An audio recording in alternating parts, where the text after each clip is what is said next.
That was good. That was actually very good. Joe, It is? Okay. Hello. Okay, welcome everybody. Let's get the meeting started. Let's do the flag salute.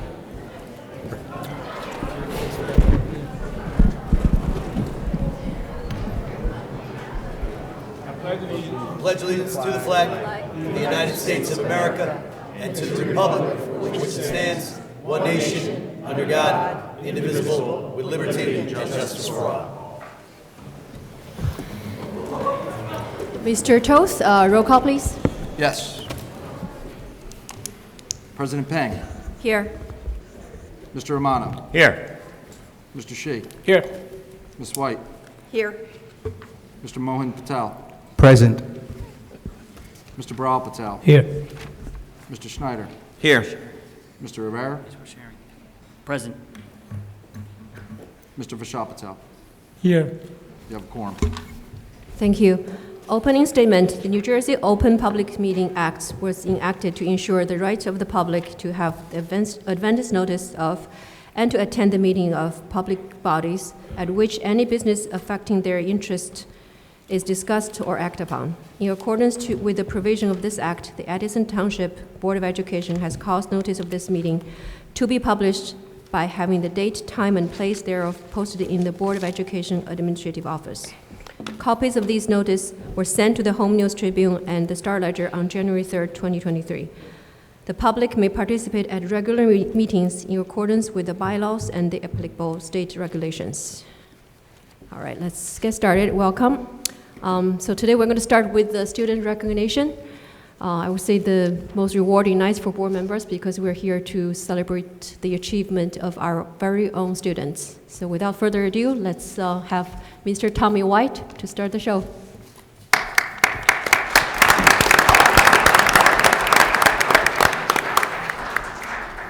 Good evening. My name is Tom White, and I'm the District Supervisor of Visual and Performing Arts. I'd like to welcome all of you to our January Edison Board of Education Student Recognition Night. I would like to take this opportunity to thank the Board of Education, Dr. Aldarelli, as well as our Central Office Administration for hosting this event. I would also like to thank all of our principals in attendance today. Tonight, we will be celebrating the outstanding accomplishments that our students have achieved in so many different academic and athletic endeavors. We humbly ask that all parents and students please stay till the end of our presentation. Without any further delay, let's begin our program. When we announce your name, please stand at your seat and be recognized. First, I would like to introduce Michael Duggan, Principal, and Dina Feldman, Vice Principal of Menlo Park Elementary School.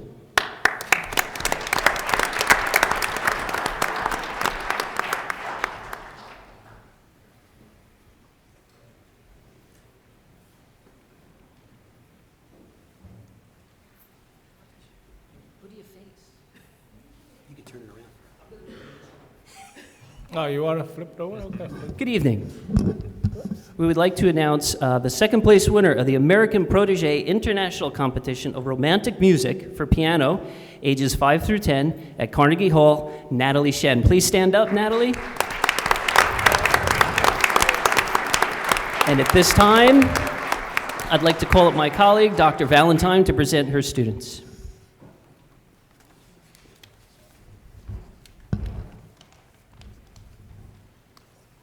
Thank you.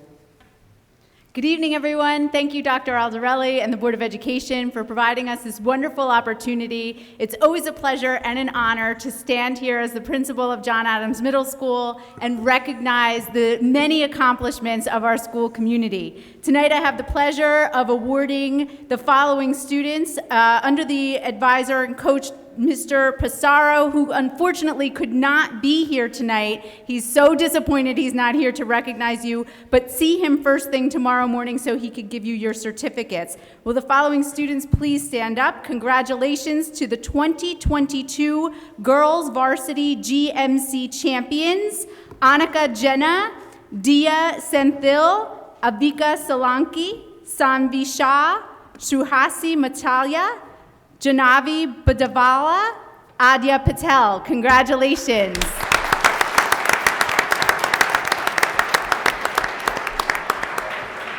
Also, through Coach Pissarro, the 2022 Girls JV GMC champions.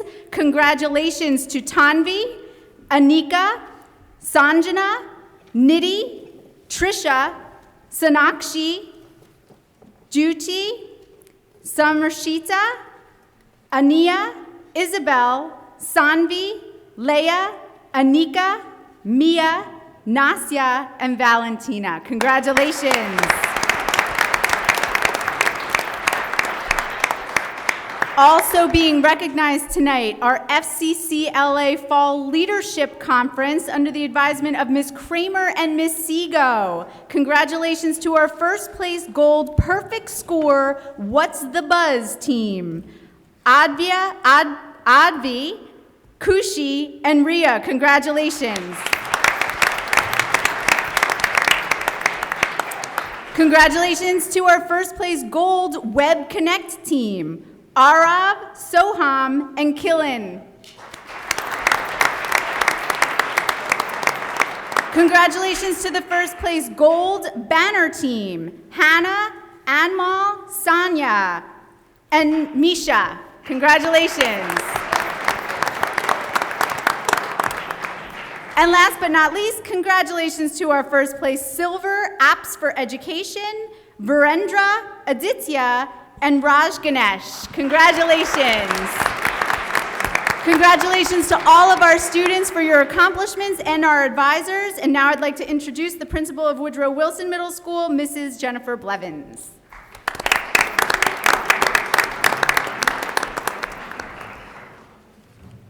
Thank you, Dr. Aldarelli, the Board of Education, Mr. White, for putting this great ceremony together tonight. On behalf of Woodrow Wilson Middle School and the entire district, I would like to recognize Nihal Tamana for CNN Heroes Young Wonder Award. Congratulations.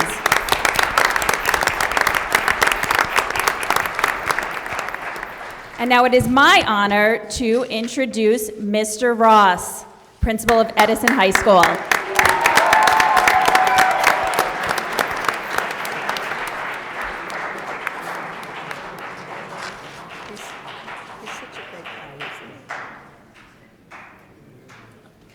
Thank you, thank you.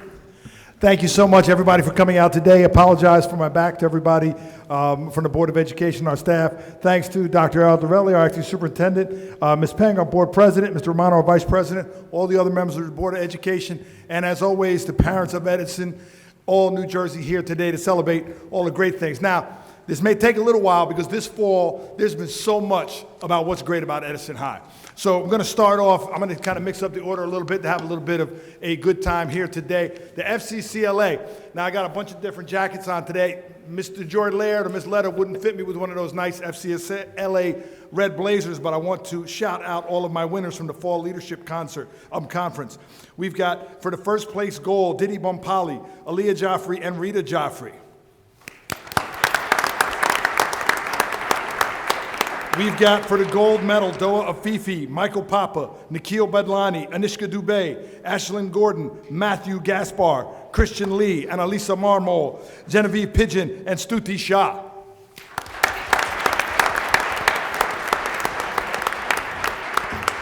And with our silver medal, Tiara Abraham, Serena Ahmed.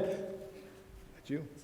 All right. Mohammed Hadi, Messiah Perez, Zainab Sohail, Valerie Kirsting, Cecilia O'Connell, Karishma Kaule, Amir Naidu, Kea Patel, Jessica Pelez, and Kinjal Vaibhav. Round of applause for everybody from FCCLA. And they sure do make a short cookie, though. We enjoy those. Cookie break for FCCLA. I wasn't allowed to bring cupcakes into the JP Auditorium. I apologize, otherwise we would have had some, because FCCLA does the absolute best. Now, our Arts Educator of New Jersey and JPAC Award winners are, under Miss Shelley Coletto for Visual Arts, is Miss Valerie Kirsting and Skylar Polek.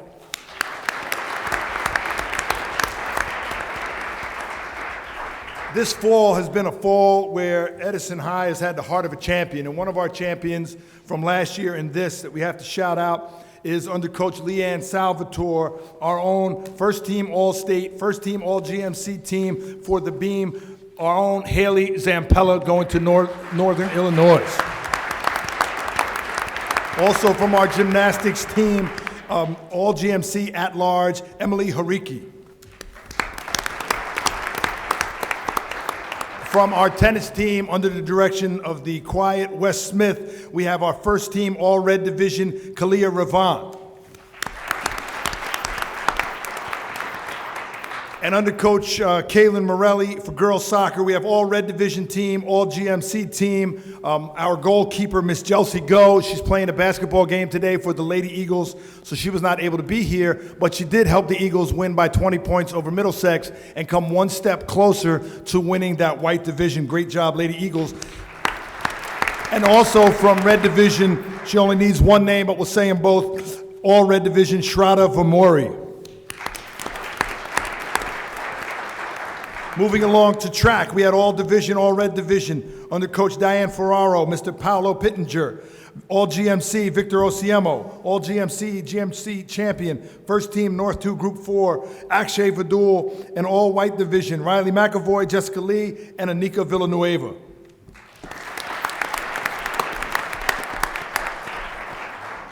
Okay, Patrick, I'm not sure what camera we're on here, where we're at here.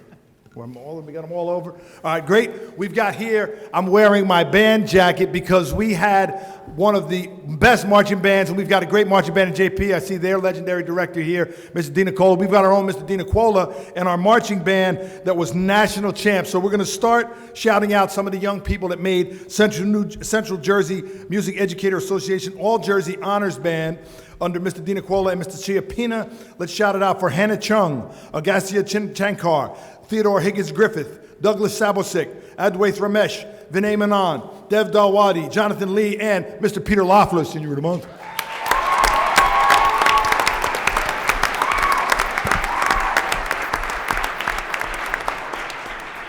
I know Mr. Shee is, and we got some band fans up there.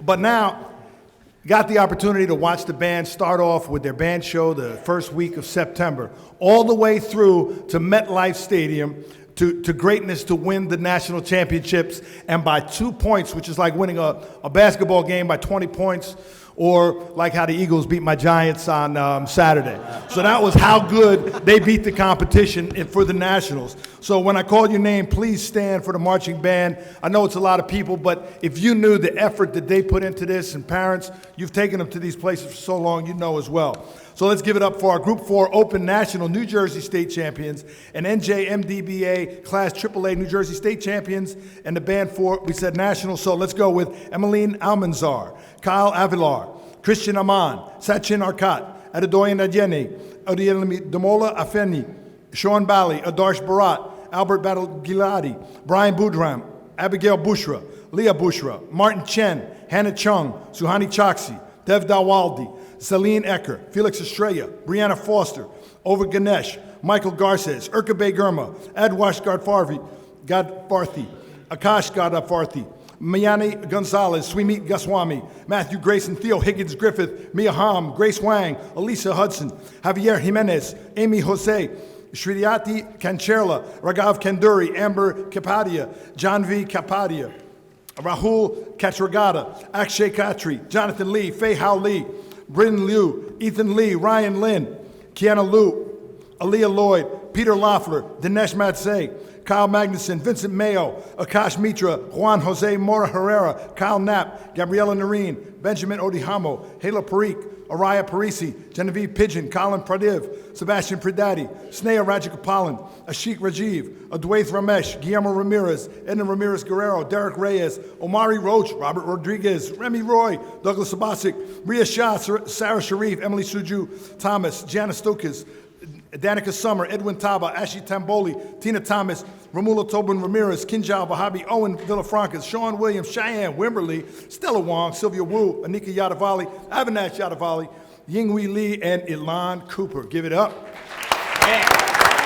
National champ bands, everybody. That doesn't happen all the time.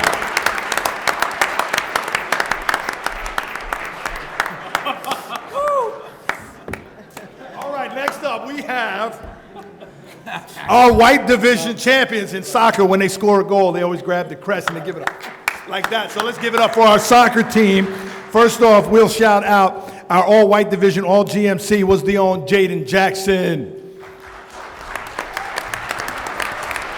Coming up big in the white division were Sudies Ahmed, Javin Balbuena, Janesh Bagarva, Darren Charles, Isaiah Charles, Shiloh Stock, Abhinav Ghosh, Vince Gombos, Zen Hariki, Aiden Rahausik, Jaden Jackson, Advait Kadam, Emmanuel Costas, George Costas, Kasim Malik, Q, Aiden Muchala, Christian Nizama, Charles Omundi, Peter Petresky, Brandon Ramo, Ishan Shah, Rayan Shah, Simeon Thomas, Vidic Abadahai, and Bruno Villadoso Cordova are white division champions.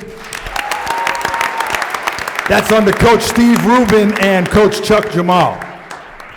And one of the most fantastic runs in season in school history since any of you young people have been alive, and even some of you parents, was started by our football coach. And it's not about the adults today, but I'd be remiss if not shouting out the only football coach I ever had as a principal, Mr. Matt Fulham, who was Big Central Conference Coach of the Year, Middlesex County Coach of the Year, and also we just found out the Bill Denny Coach of the Year, Mr. Matt Fulham.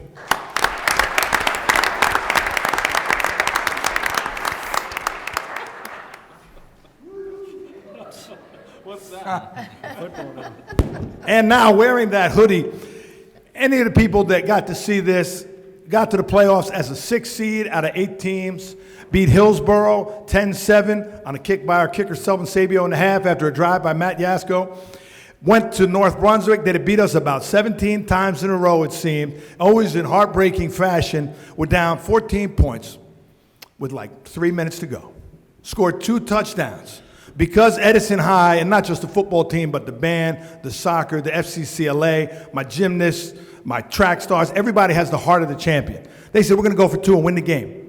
But they didn't make it. Then they kicked another onside kick, got the ball, went down, and kicked a 38-yard field goal to beat North Brunswick, went on to destroy Lenape in the sectional finals, the first state championship since 1991 at Edison High, and over 20 years since it happened at all in Edison.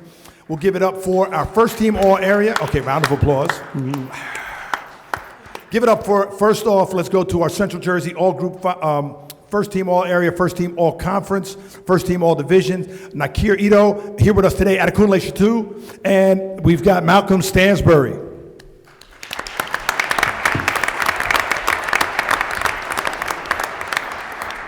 Second team all-area, honorable mention, all-conference. Second team all-division was Mr. Mikey Strachan. And Central Group, second team all-state, first team all-area, first team all-conference, first team all-division were Matthew Yasko and Selvin Sabio.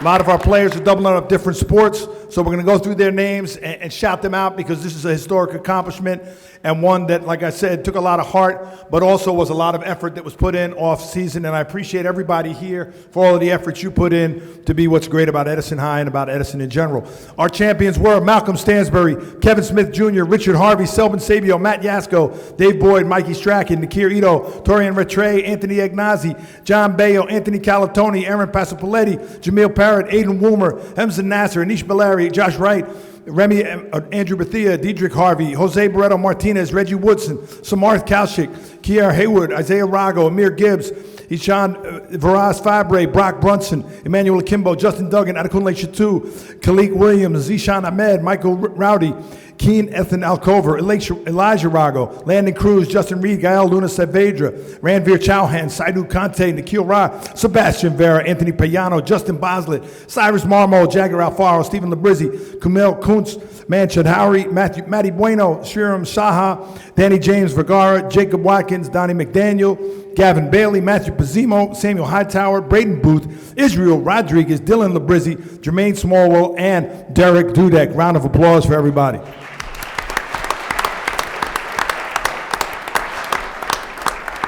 In general, I thank the rest. We have Mr. Yasko here, one of our other coaches, our athletic director, Dave Sandell. Thank everybody for coming out tonight, and I want to introduce our host, the one and only Miss Meredith Quick from J.P. Stevens.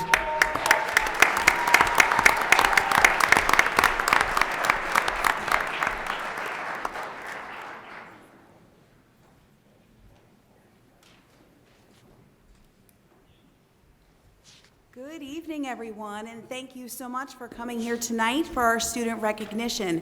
So at JP, we have a lot of things going on and some amazing things that our students have been doing so far this school year, but also we do need to recognize some things that did happen in the spring that unfortunately didn't make it into last year's spring student recognition because those awards did not come out until after that recognition happened. So we are going to start off this evening by recognizing our track team, our girls track team with our coach, Joseph Ravito. For the all-blue division, we have Marcella Iverson, Aishika Gande, and Grace Best. Congratulations.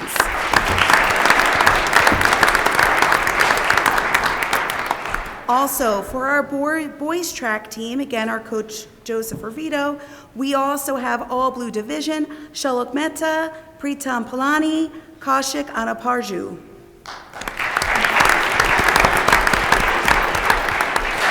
For first team, all United Silver Division, Quadir Johnson and Quadbena Afra.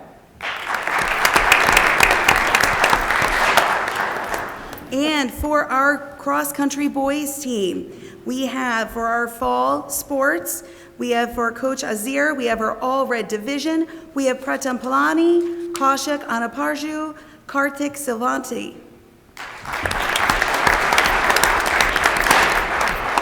For our first team all-conference, all-red division, we have Sohom, Wala Bakar. Again, cross-country, all-red division, Ansha Achar and Zil Shah. First team all-conference, all-red division, Anksha Gante, Grace Best. Congratulations. For our girls tennis team and Coach Kaczynski, we have all-conference, all-division, all-red division for singles, Neha Shralasatu, all-conference, all-red division, third singles, Emily Shea.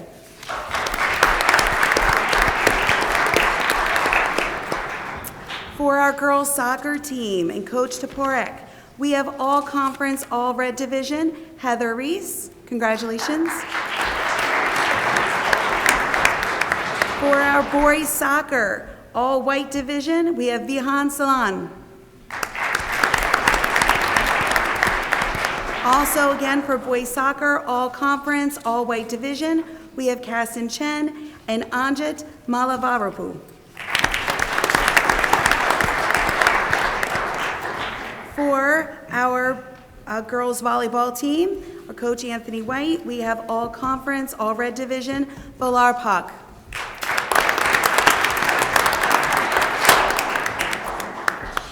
For our robotics club, with our amazing advisor, Mr. Kevin Killarney, we have the 2022 Inspiration Award winner for the Warhawks. And a part of that team, we have Haris Nazar, Aditya Salani, Aditya Chawale, Daniel Park, Ishan Braham, Zara Sheikh, Mahak Padul, Arjan Chalani, Pradama Marjaran, Zulu Azul, Sohan Silkarni, Sai Roganti, Krishan Taka, Andrew Aikamo, Nashad Patel, Mihir Chandako, Justin Weeks, Shashwa Thakaragan, Keith Yao, Pranav Vanjana, Vivek Aisha Kapali, Nazim Abasai, Het Shakan, Krishna Machakani, Aryan Shah, Shriti Sharman, Tanay Naik. Congratulations to the robotics team.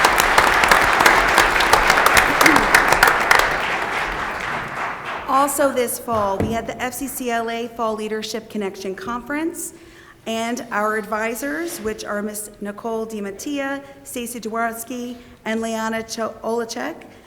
Students did an amazing job. Our first place gold medals for Career and Search for Sridhar Garg, Caregiver Carryall for Dietrich Shri,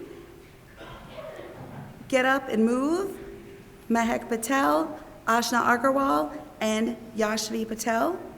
Illustrated Talk, by Maria George. Lessons in Leadership by Priya Sabarani. Also, for our first place silver medal award winners, we have Community Counts by Dia Patagani and Nitya Anagala. For our Consumer Clout, we have Manav Chittareddy. And for Tune Into FCCLA Health and Safety, we have Sunglar Shaw and Ronak Sadaragani. For Tune Into FCCLA Social, we have Haral Zaravani, Guru Vadia, and Ashumeti Day. Congratulations.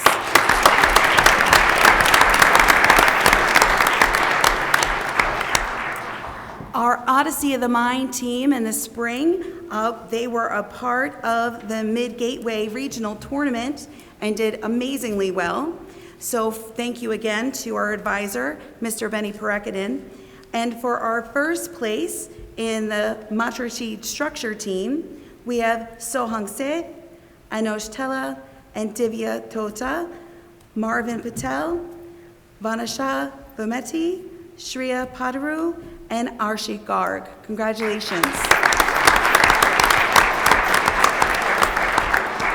Also for Odyssey of the Mind and first place Life is a Circus, we have Zoya Asim, Anjit Malavaru, Arun Chandran, Marissa Chow, Tanush Ashok, Bardesh Mania, and Dania Deshi. Congratulations.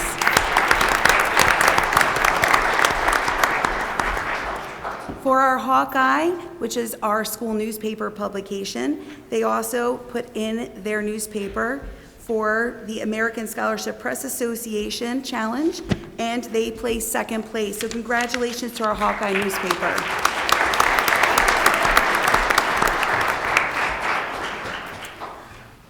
For our orchestra program here at JP with Mr. Verity and Mr. Lee, their students went to the CGMEA Regions Orchestra competition, and the following students are a part of that Regions Orchestra. We have Olive Wang, Vadagad Rajapal, Andrew Adikamo, Advi Patel, Sophia Pan, Ashwin Nori, Madhav Narand, Justin Tom, Mia Zong, Adrian Chiragaran, David Zhu, Roman Sadowski, Christina Charagade, Rishi Gurtani, Hong Che, Akhil Gopal, Christopher Juan, Emil Bangarde. Congratulations.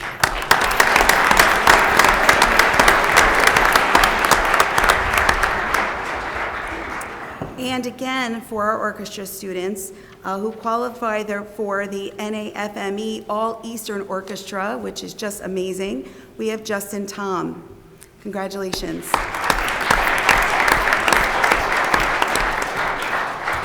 For our choir program here at JP, which our choir directors are Mr. Lee and Ms. McElroy. Again, for our students who qualified for the CJMEA Region Mixed Chorus, we have Advika Anand, Pradakaru Andaram, Shriman Arjri, Gradvi Bali, Arushi Das, Marushi Daskapu Gupta, Sara Dao, Garitika Diman, Kinjal Gardi, Adwatia Goswami, Shreya Iyer, Arushi Malik, Dikul Malu, Aganda Nayesh, Matali Nagutapali, Victor Agman, Majan Singh, Venkata Sinivasan, Mansi Taragapotula, Abashuri Tek, Anika Valaru, and Shrevan Venkat. Congratulations.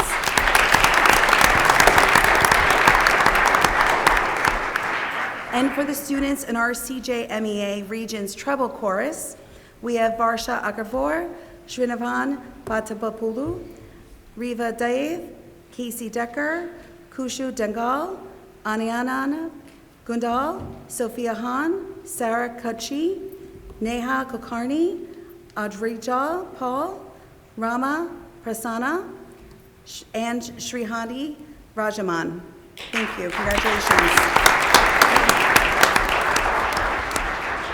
And finally, for our students who qualified for the NAFME All National Honor Choir, which is just amazing. That means we're talking about from the entire nation.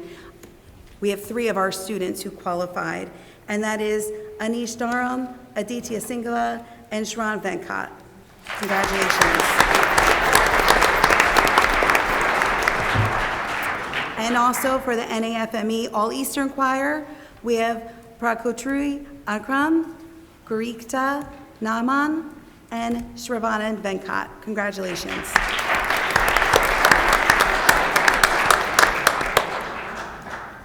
And the last, because again, our choir program is amazing. So we have our choir students who are a part of the American Choral Directors Association National Conference Performing Choir. And again, to be invited to be a part of this conference is unbelievable. They only choose a handful of choirs from around the nation to be able to come and perform.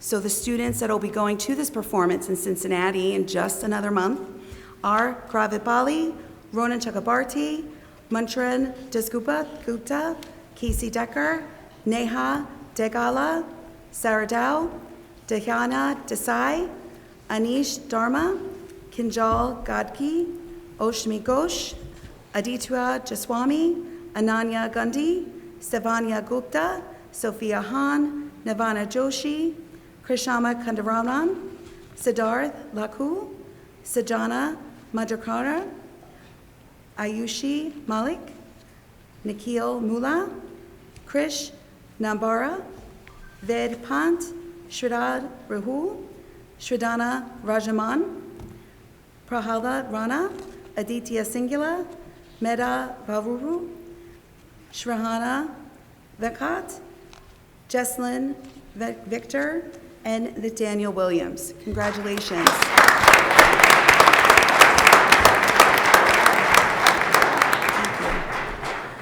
Now, for our JPS band program, we have our phenomenal directors, Mr. Anthony DiNicola, Mr. John Zazali, and Pamela Ferrari. Thank you because a number of them are here tonight. And we have for the first place, NJMBDA State Marching Band Champions is our JPS Marching Band. Congratulations.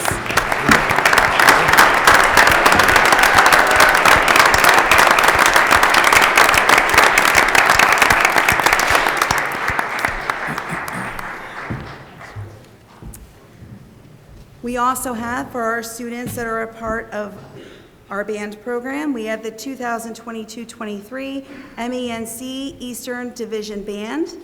We have Mia Zong, Rishi Ganari, Hong Cheng, Kevin Dai, Andrew Shong, Simarsa Mangula, Andy Shu, and Brandon Chang.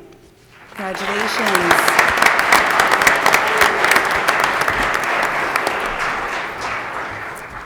And for our 2022-23 Central Jersey Region Band recipients, we have Mia Zong, Krishnan Chirote, Rishi Garani, Hong Cheng, Justin Nee, Kevin Dai, Sejin Kim, Luke Shen, Charvini Igaravanti, Benjamin Alter, Andrew Shong, Adarsh Balanchi, Siddharth Vidaya, Arya Shikani, Peter Liga, Samartha Mugala, Andruda Rajkumar, Brooks Yang, Akhil Gopal, Christopher Juan, Rihanna Shirali, Shaksham Kalarni, Amul Bagarde, Madhav Naraya, Ella Wang, Smit Kakarni, Rishid Dumpardu, Andy Shu, Andrew Lee, Matthew Nelson, Siddharth Perkala, and Abhishek Garupa Bhaskaran. Congratulations.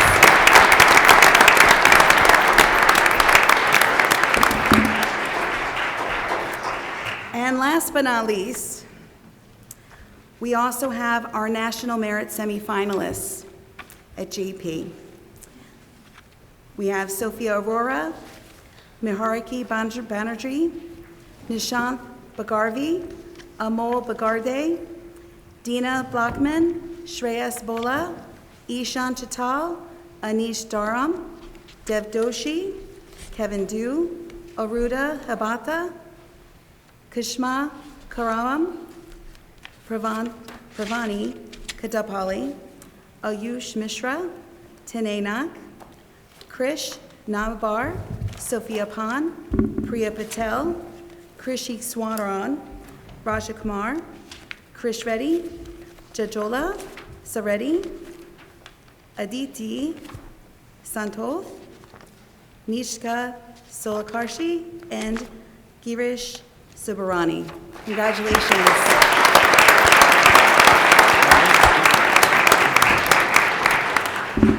So again, thank you so much. We are so amazed by the awesomeness that our students are doing every day and how they are excelling in their classes. So I will bring back up Mr. White. Come on down.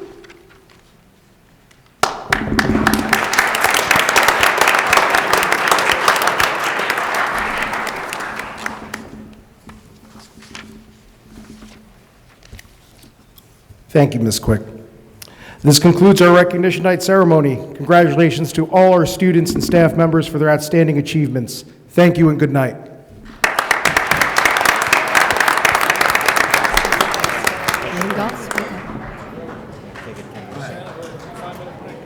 Okay, we're going to take a 5 minutes break, so to let the audience who want to exit, we're going to resume the meeting in 5 minutes, 7:45.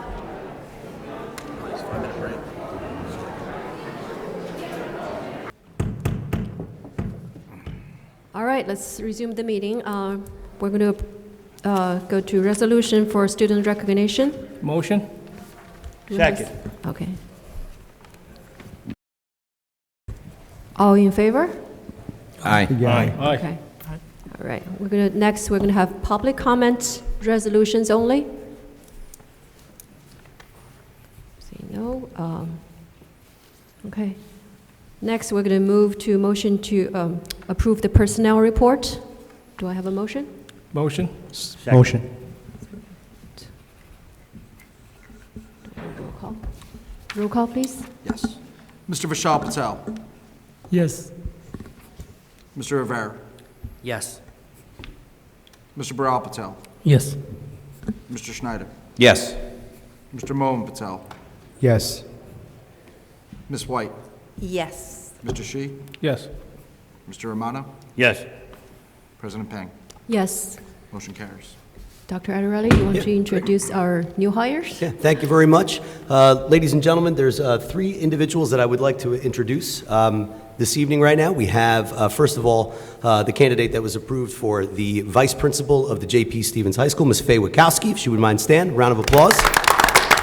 Congratulations.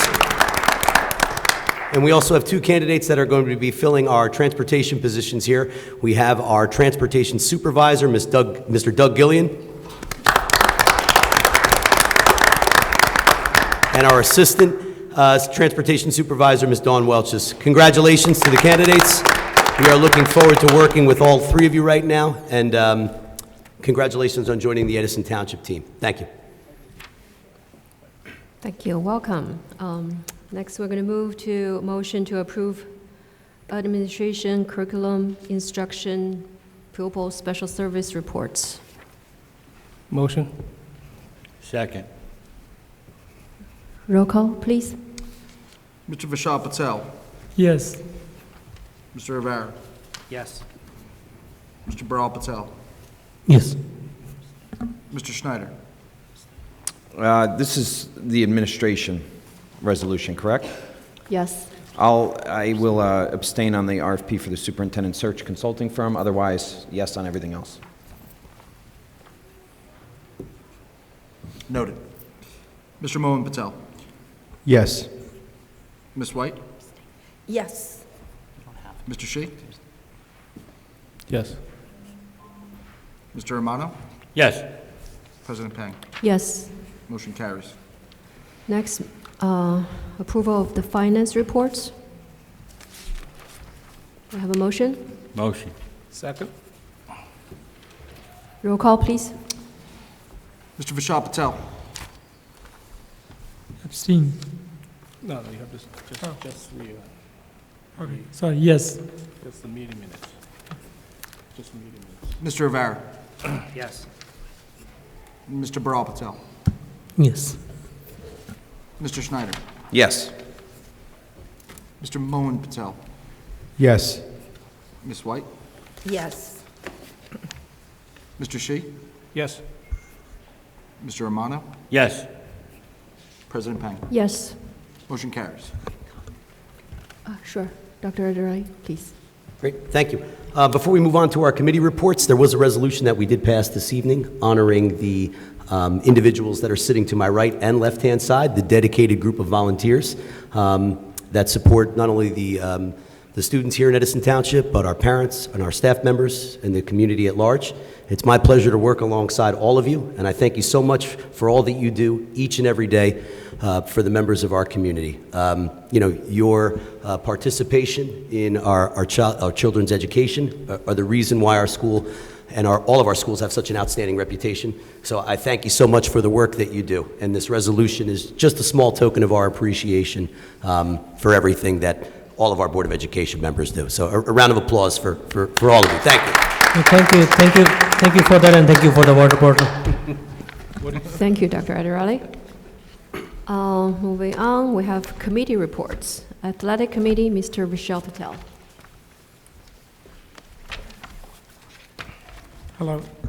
Hello. So the meeting took place on January 10, 2023 at 4 p.m. The attendees were Vishal Patel, Shannon Pang, Mohin Patel, Brian Rivera, Dr. Edward Adirali, Mr. Jonathan Toth, and Ms. Gale. We discussed about the sports achievements of Edison High School and J.P. Stevens schools. Discussion settings, we also discussed about setting up a web page on the Edison High School's website to summarize sports achievements for all Edison schools, including middle schools. Discuss publishing sports activity schedule page on individual schools' website, middle school and high schools. We discuss ice hockey sports agreement among J.P. Stevens, Edison High, and Metuchen High School. The agreement was presented to the board for the review.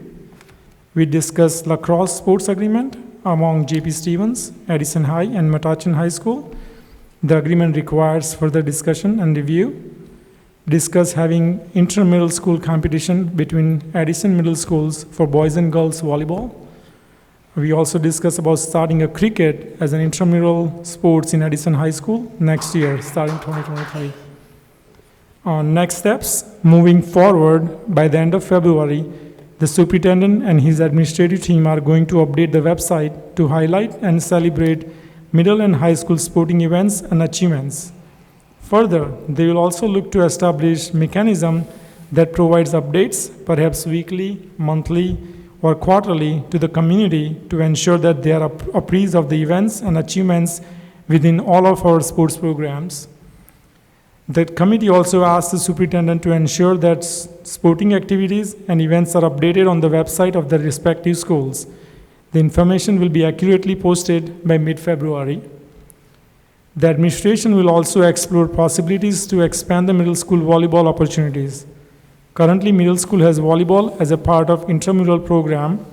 The program sponsored a girls tournament between 4 middle school in fall at Edison High School, and will also sponsor the similar tournament for boys in the spring. Continued discussion throughout the February will take place for the potential and feasibility of making volleyball as a sport for middle school to compete with other middle schools within Middlesex County. Superintendent will provide an update in the next board meeting. Lastly, further discussion and exploration of how to offer cricket as a sport for Edison schools beyond our intramural and club programs at certain schools. Action steps will include, but not limited to, identifying the interest level of students, looking at other districts that may offer the program, and search for qualified coaches. Thank you. Thank you. Shannon? Yeah. Can I Ms. ask, White? Can I ask a question? Sure. Okay. On the number 7 thing, to approve cricket as an intramural sport for all students starting grade 4 for Edison Public Schools, elementary, middle, and high school. Are we going to do curriculum for this? Do we have trained staff? Is this going to be part of our phys ed curriculum? Is it on there already as, part of the curriculum, or are we going to do this? Are we going to create curriculum for it? Does this mean we're going to have to build another cricket pitch? It probably would have to be at Herbert Hoover. I think that's the only one who doesn't have one. And lastly, and most importantly, will this be for student use only, for youth, and not for the adult leagues? These are the questions that I have. We've discussed this in the past before, we have. And that's my big thing was that, it should be for the youth, not for adult leagues. We are so overcrowded, and overcrowding doesn't stay in the building. It flows over to the athletic fields as well. So I just wanted to make sure that that this was going to be directed for, to our youth, to our students, and that it will become a part of the curriculum, because I don't know if we have people that are trained to teach this sport. That was the other thing. Lastly, just one more little thing. Great news for volleyball, but, we have to keep lacrosse in mind too, because they're kind of out there and they need a little help as well. But, lacrosse, especially for the north side of town, they need to, expand that program. It's such a good program. But that's all I had to say. That was my concern. Thank you for listening. Great. Can I answer a couple of those points, Mr. Sure. Patel, and then highlight anything that I kind of missed? Go for it. Thank you. So great points with regards to that, Ms. White. So currently, right now, with regards to cricket, what we would do is, because obviously there's interest, in different schools, higher level of interest in certain middle and high schools, I would imagine too. That's the first thing that we'd have to do is, number one, establish, is this something that we can roll out from an intramural perspective? Are we able to get quality coaches for those? Because like you'd said, that it is a specialized sport, and it might be, and I'm sure we have, avenues to recruit people in that capacity. And then again, it's developing the infrastructure in order to conduct those for our students. I agree with you, absolutely. Extending it into the curriculum is probably a broader part of that piece. I think the infancy of this would be intramurals first, and then exploring that a little bit as to how we can build this into maybe some educational components or sport. We're right at the infancy of this right now. We want to make sure that we do it correctly too. For sure. Absolutely. So I are we just appreciate your gonna comments. survey- I don't know are if we there's. surveying them? I'm sorry. Are we just going to survey the schools? I don't think we've gotten that far, but that could be a step in the process too, Mr. Survey Rivera. and see who's interested in participating. Yep. So just to give an example, right, I visited MLK, which is elementary school with Eddie today, and principal said the little kids play cricket with, putting the water bottles as a cricket stumps. Like elementary school kids play cricket. So of course there's interest in it. About coaches, I'm going to have Eddie look for it, but if he needs help, I know a lot of people who can volunteer to teach. Like, I play cricket for many years, and I can find somebody from my team to volunteer if needed. Thank you. Yeah, they would, yes, Ms. White, just to add to that, they would need to be, in order, based on our policy currently right now, they would need to be certified as a substitute teacher, 60 credits, things along those lines, which we would obviously, not only look for those credentials, but somebody that's qualified in that sport. To Mr. Rivera's point as well, too, a survey would be one mechanism in order to ascertain if there's interest 'Cause level. I'm guessing you might have like some schools that have 50 kids interested, but you might have some kids that have 6 kids Correct. interested. So then how are we going to get those 6 kids to participate? That's a good point. So now you got to think about transportation, you got to look at coaches, you got to look at money, you got to look at all those things. Agreed. Board That's President? that's why we're just at the very beginning stages of this piece. I think that was, correct me if I'm wrong, if I'm simple, okay? Perfect. Thank you, Eddie. Thanks. Board President, if I may add too. So just like he said in the committee, it's starting a mechanism in looking at different avenues for the sport. We see that there's an interest with the students that want to participate in cricket. And by highlighting that and making sure that the kids do get the sports that they're looking for within our school system, we should look at all the avenues and try to provide whatever services we can for our kids. Like Ms. White said, it is always going to be first for the kids. And if there's adults that are using our football fields, our basketball fields, or our volleyball nets, cricket, if after the kids get the fields and they're using it, after that, if there's open space and open time, then we will have other leagues to be able to do it, just like we do for other sports as well. My other thing is in regards to looking at just not only cricket, but other sports in general. Like Ms. White said, in regards to lacrosse, the reason why we're going into agreements with other towns is because we don't have enough players to come and play within our own school district. So what we want to do is we want to make sure that the parents are encouraging their kids to go ahead and start getting the kids involved that have interest. It's not only academics, it's also sports. It builds team building skills. It builds a way to interact with other people, and also it gets them out of the house and to do their activities. So just that being said, I would encourage all the parents, make sure that you do get your kids involved into sports. All the kids that do want to play, make sure you go and talk to your advisors and guidance counselors to make sure that there's space for you. If there is space, then we don't need to go out to other towns and recruit a few people to come into our town, so in our school district, to play the sport. So that being said, I just want to encourage the kids to go out for these teams. And also, if I can ask, if we could find from the athletic director how many sports that we have currently that have lack of players, and if we can actually encourage more kids to join those teams, it would actually behoove us to make sure that the kids that do want to play sports get to play, versus us going out to other towns to get other recruiting members to play. So sports that have a lower participation rate, is that? Yeah. Let's advertise it out to the school district to see if our schools have the players that want to play, and if they missed it or whatever it is, make sure that we're filling the seat first. Thank you. Yeah, like ice hockey and lacrosse, right? If we can have enough students in our school. Just one. I just need a little clarification, because Moen said that if the fields are not in use, that the adult leagues can play in it. I'm not aware of any other adult leagues that use our fields. So that is my biggest concern out of the whole thing, is that I don't feel that our fields should be open to adult leagues, period. I mean, that's just my opinion. I think that those fields and whatever's out there for them, they're for our students to use, for their use, not for people, not for adult leagues to come in, where a lot of people are from out of town or whatever. This is for Edison youth, Edison students. Board President? Board President, if I can add to that too. Mr. Because she brought up Mr. Schneider. Yeah. Thank you, Board President. Through the chair, I'd just like to ask Mr. Patel, Vishal Patel. Well, first of all, thank you for the thorough report. Don't ever mistake any questions people have about the report for, don't let that discourage you from writing a thorough report, right? Because the discussion is important, and we're not in the meeting, so it's nice to have the information. So first of all, thank you for that.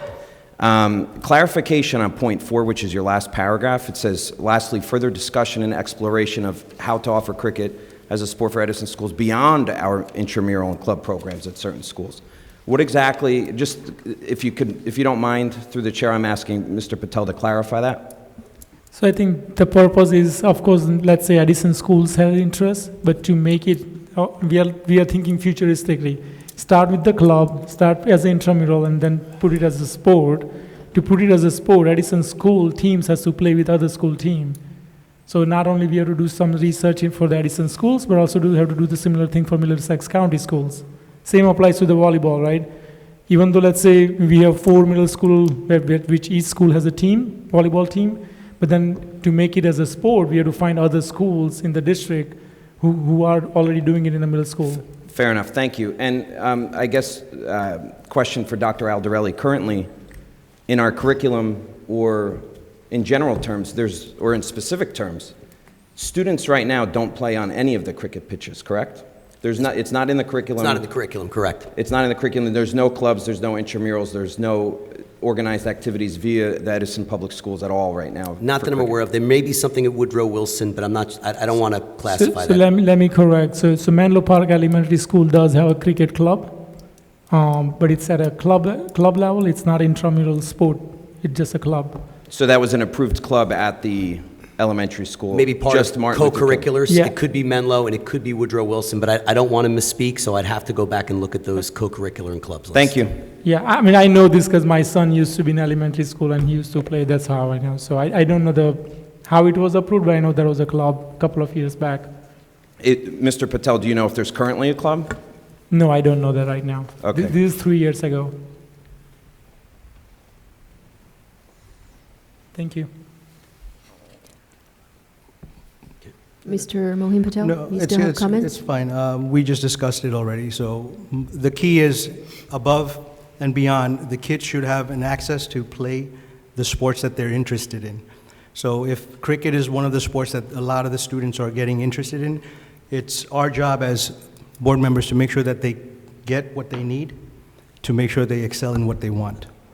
Thank you. Madam Thank you. President, Yeah, Mr. Shi? just want to add a little bit.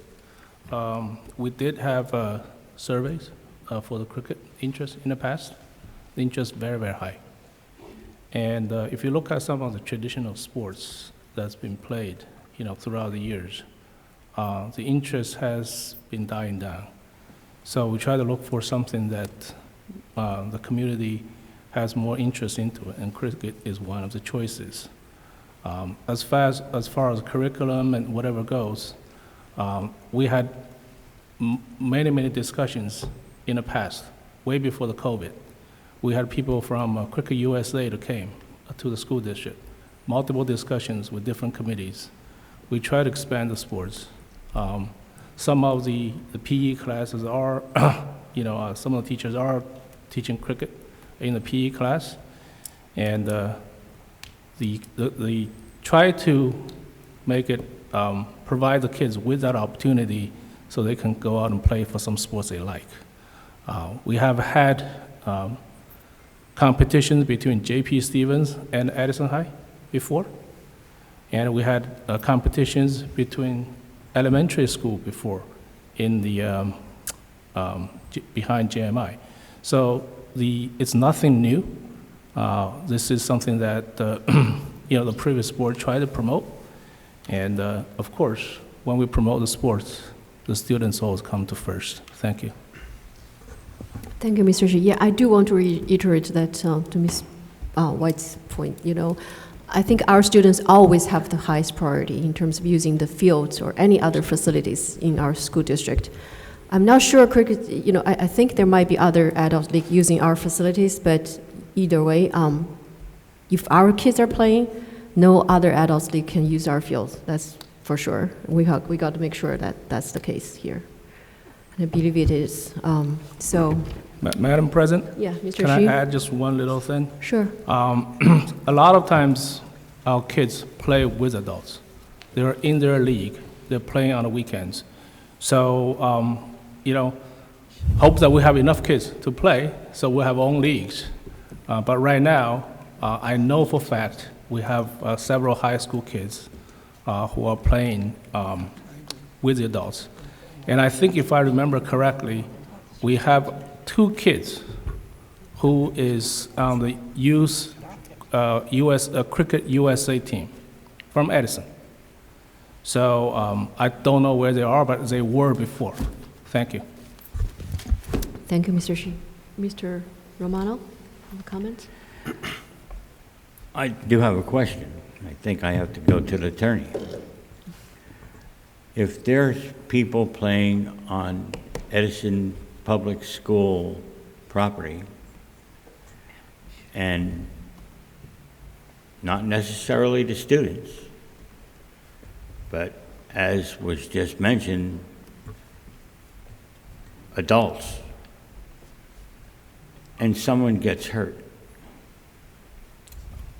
does the Board of Ed get sued? The property, they're using our property. We're allowing them to use our property. Do we become liable? There's two parts to the question. The first about, could you get sued? As I tell everybody, well, you can always get sued for anything. The question is really the second point, which is, will you be found liable? And I can't speak specifically to what you are currently doing here, but in most instances, you're going to have a policy that's going to say if an outside organization wants to come in and use your field, then you have agreements. They got to provide insurance, they got to indemnify you so that you're covered so exactly that situation takes place. Someone's playing, someone breaks an ankle, they're going to bring a lawsuit. You are covered by the insurance for the organization that's using it. Our students, if our students are playing with the other people that are using our field, my concern is simple. They get hurt, our students get hurt, it becomes part of ours. No. They become hurt, Well, I think it that's the becomes issue, part Joe, of something else. I agree, Joe. And the fact of the matter is, I agree in sports. You're not going to get anybody that's a bigger cheerleader than me. But the fact of the matter is, in the paperwork, the board or the board attorney, somewhere along the line, we have to make sure that the paperwork plainly says that. I don't want to take and in 6 months find out that we have a person that has a high ankle sprain or what have you, and we're responsible because, there's a chuck hole in the field. And then they'll say, well, you didn't maintain the field. You're allowing us to use it, but you didn't maintain the field. You're correct, Joe. Board President, may I? I just want to answer Joe's, I think before last year, any adults team want to use our fields, they have to fill out application, they have to make deposit, provide insurance, go through all the process. And we can control their time slot. So if we have a game or we have kids playing, they're not able to play on our field. But last year, I know cricket moved to the township, so I don't know. We probably don't have any control in terms of insurance or fees or the usage. So that's just my comment. Board President? Mr. Mohan Patel. Madam President, can I? Real quick. 100% agree, Joe. You know what? The leagues have their own insurance. They're paying it, and they're doing that. But we don't have a say in what's happening because it went back to the township, and they're controlling all of that. So I do agree. We need to bring it back into the board's eyes and privy and make sure that they're adhering to all the rules that we have in place, all the insurance that's in place. So we do need to bring it back to our schools and make sure that we have more control and say over what happens. And that's where I would say. But just to answer your broad point, they do have to have insurance, and they would be liable through their insurance, not us. Thank you. Board President? Mr. Schneider. Thank you, Ms. Peng. I just wanted to circle back to the original athletic committee minutes. I'm in full support of children playing cricket. I think it's a great idea. And this conversation has morphed into defending adults playing on cricket fields that either exist or not exist. And I think that's unfortunate because what this board's purview and what we are supposed to be doing with our school tax levy is spending it on the school children in Edison. And I think it's a terrific idea to incorporate it not only in the curriculum, but if there's interest in the schools and the students want to play it in gym class, if they'd like to form clubs, if they'd like to do intramurals. Mr. Patel, I think that's a great project for you this year as chairman of the athletic committee, and I give you kudos for stimulating this conversation, but I caution the board, and I just want to put it on the record that as it morphs into a conversation about adults, I think we're outside of our lane. Board President, if I may? Mr. Patel. So I would like to also put it into the minutes as well. This has never been about the adults team, by the way. It has always been about making sure the sport is proliferating in the kids' side. So there's been an interest for the students. They want to play cricket, therefore we built pitches.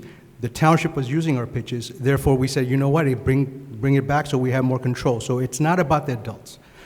I understand you want to take it to that level, I get it, but it's not about the adults. It's always been about the students, and the students that love to play cricket, they have an avenue to use the pitches to play cricket.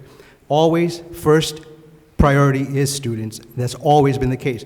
Just like we allow other adults to use other facilities, therefore, if the students are not using the pitches, and if they're available, then we're allowing the leagues to use them as well. But ultimately, it is only for the students. That's it. And if the township wants to play these semantics, it's all fine. You can also go along with that, but it's always been about the students. Thank you. Thank you. Mohin, I do agree with you. I think, yeah, this is all about our students. And moving this management to the township is not going to solve any problem that they are still playing in the field. I think I'd rather the management come back to the Board of Ed so we can at least have the control of who's playing and what time are they playing. Mr. President, right. can I make a comment? We still gonna beat up Anything this else? Can I If make not, let's move to can I the make a finance. comment? Oh, Mr. Rivera. I'm absolutely in favor with everything Doug's and everything you're doing for intramural. But I remember our conversation last year, and it was a real big, nasty debate. Everyone had their specific reasons. But to me, I always go back to the one question. If it was really about kids, then why aren't the kids using the best pitch that we have to offer? They're playing at the worst pitch possible. So if we really care about what our kids are doing, I expect all of our youth to have first reign on Woodrow Wilson's pitch. It's the safest, it's the cleanest, and it's probably the best way to teach them the actual game of cricket. That's one thing that I ask. I can answer that. Now, I'm not sure, being unfamiliar with the game, I'm not sure which pitch we're referring to, but I can assure you that we'll make sure that those pitches are all representative of something that's safe for our students. And I'll probably have a further discussion with Mr. Toth about this. We can go out and look at these pieces. So I appreciate that, Mr. Woodrow's the best pitch. Great, thank you. I appreciate all the comments you guys are making today in regards to the pitches and the students using it, but when you sent it back to the township last year, it's your leadership, under your leadership, Doug, it doesn't help our students when the township is in control of it and we don't have a say in what happens. So I would be glad if you're going to join us in making sure that we bring it back into our hands so our students have the top priority for it. So I'm glad you're in agreement for all of us to agree for getting back the pitches from the township. Thank you. Thank you. Can I just say one more thing? This Can we one. do a resolution that would ban all adult leagues from using our fields? I would second that for a roll call, and that should be done across the board, all sports, and this board could vote when someone wants to use any field, including football, basketball, anything. Motion to There's a table motion, it? there's a Motion to on the table? floor.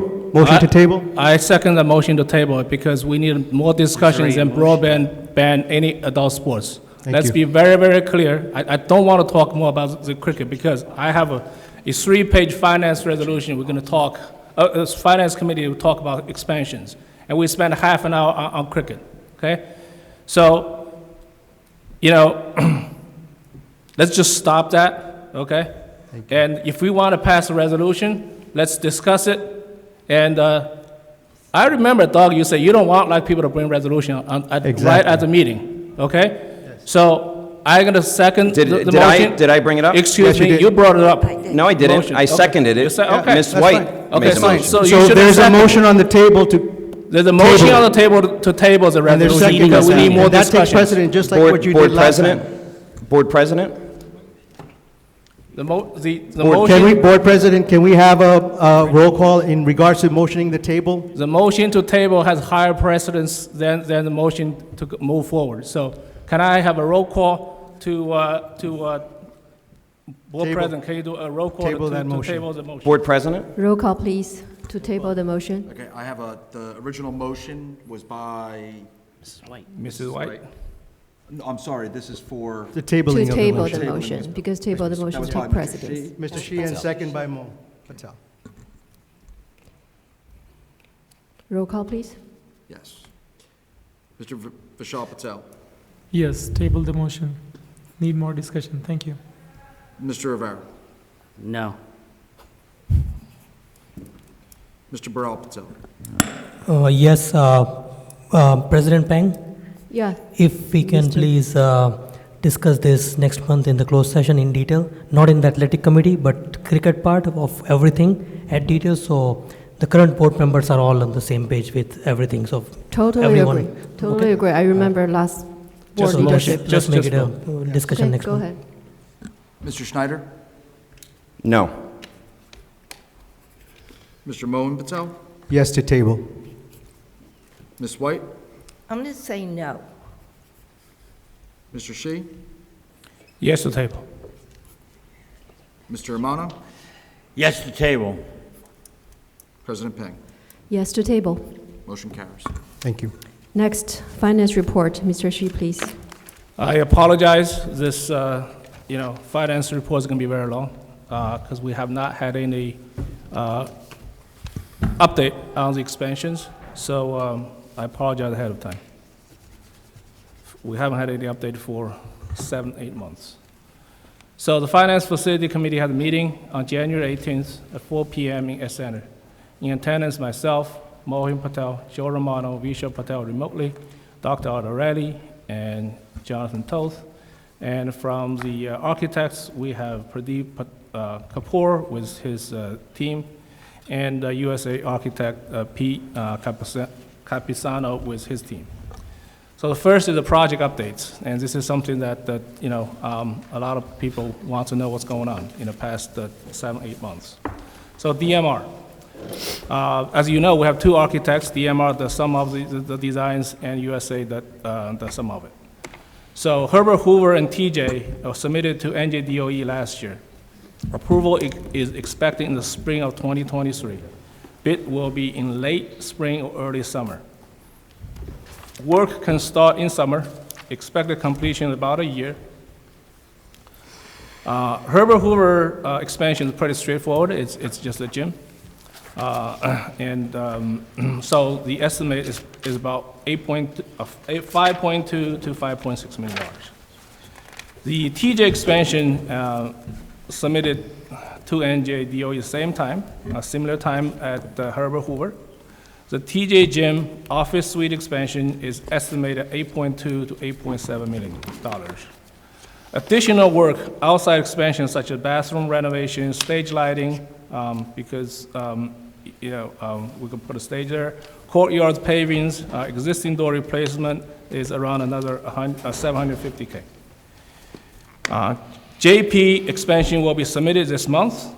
It is critical we have the enrollment number correct before the submission, since it could impact our state aid, and that was the main reason of the delay. The JP submission was delayed because we are putting classrooms. The other schools were putting gymnasiums, so it doesn't have to get into the enrollment. And for JP, because of the classroom, we need to enrollment number. And they're looking for the demographic study, but it's old. So the other suggestion I have with Mr. Toast and the DMR is using our current enrollment number. You can look at it, our kids from grade 1 to 8. They're in the system. These are the kids that are going to come up into the JP for the next 8 years. It's guaranteed, it's in there. So I hope that they can, somehow use that for the submission. The document was signed last Thursday by our district. Dr. Ardarelli and President Pan signed the document. The DMR came on Friday, they picked up, so the board is in their court right now. The JP baseball field, the vendor was selected through competitive bidding last year. It's about $1.6 million. Work has just started. The stuff we talked about this field is looking to see if we can put lines for other sports like lacrosse or possible, training for soccer.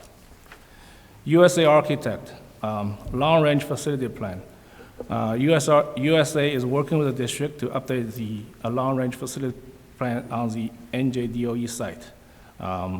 If you all have some basic knowledge, you will know the long-range facility plan needs to be updated periodically.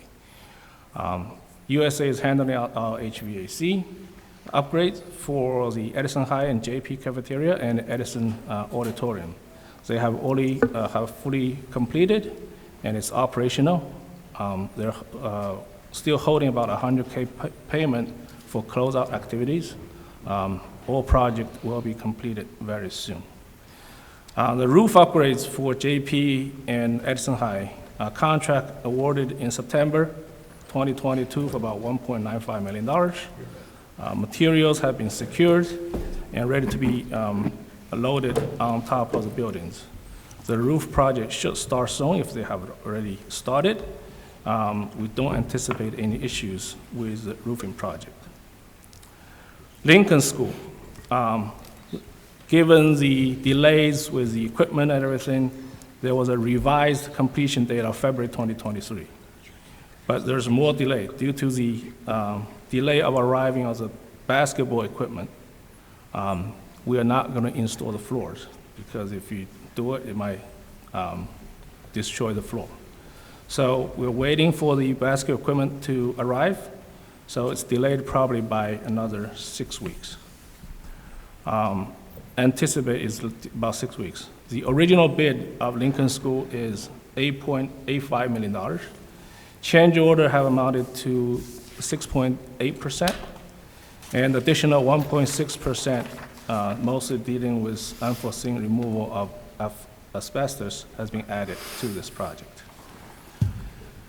The committee has also agreed with the new PO of a Lincoln School for $3,282 for speak-through glass material installation. This is not directly part of the expansion, but it's needed for the school. USA Architects are responsible for the John Adams and Woodrow Wilson. For John Adams, it's a new gym and warm kitchen. The design was submitted to NJDOE in October 2022. Expected bidding is also in the spring, late spring, and early summer. The estimated cost of that is about $6.9 million.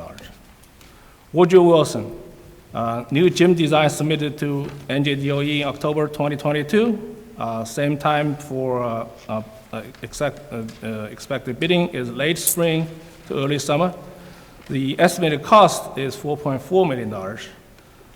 Given the proximity of the two schools and the similarity of the work, the committee agreed with the suggestion from USA to combine the two projects into one overall bid, hoping to reduce the cost of materials and labor with the volume of work with the volume of the order.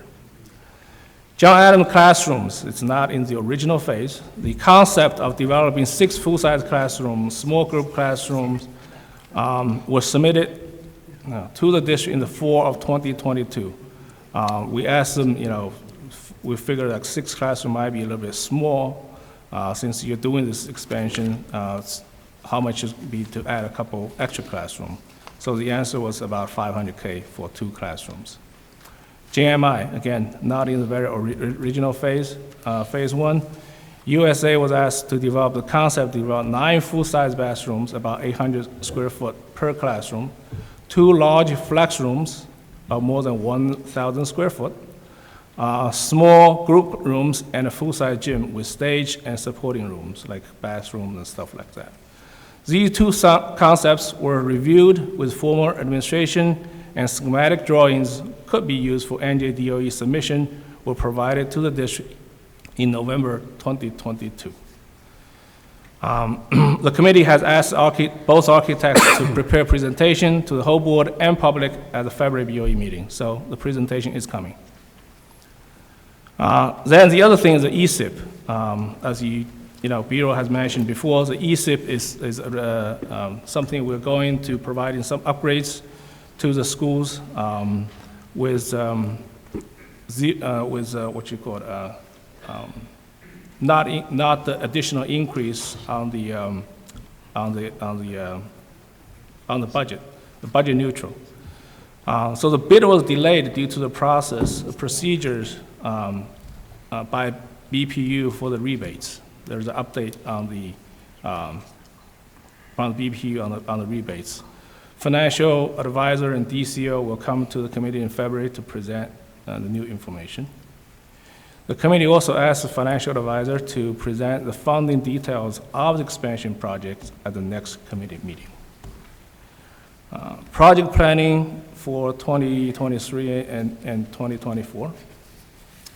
Estimated funds available, January 2023 is about $10 million in capital outlay.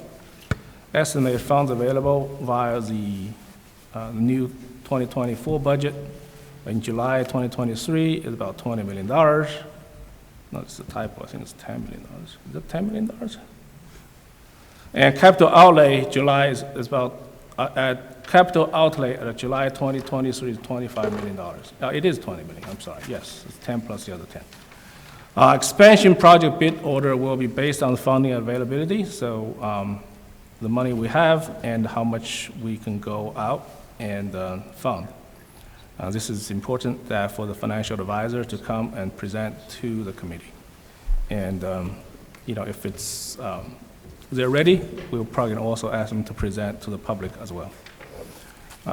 Education center generator. As we all know, there was a power outage and the district phone lines and everything were shut down because there was a power outage at the education center. The generator we have there is not powerful enough to run the building. So we're asking our architect to design a generator that can support the center in case the power goes down again.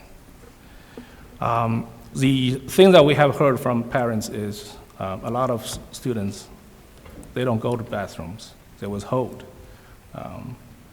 One is the bathroom's dirty, and the other is there are some activities in there, they don't want to go there.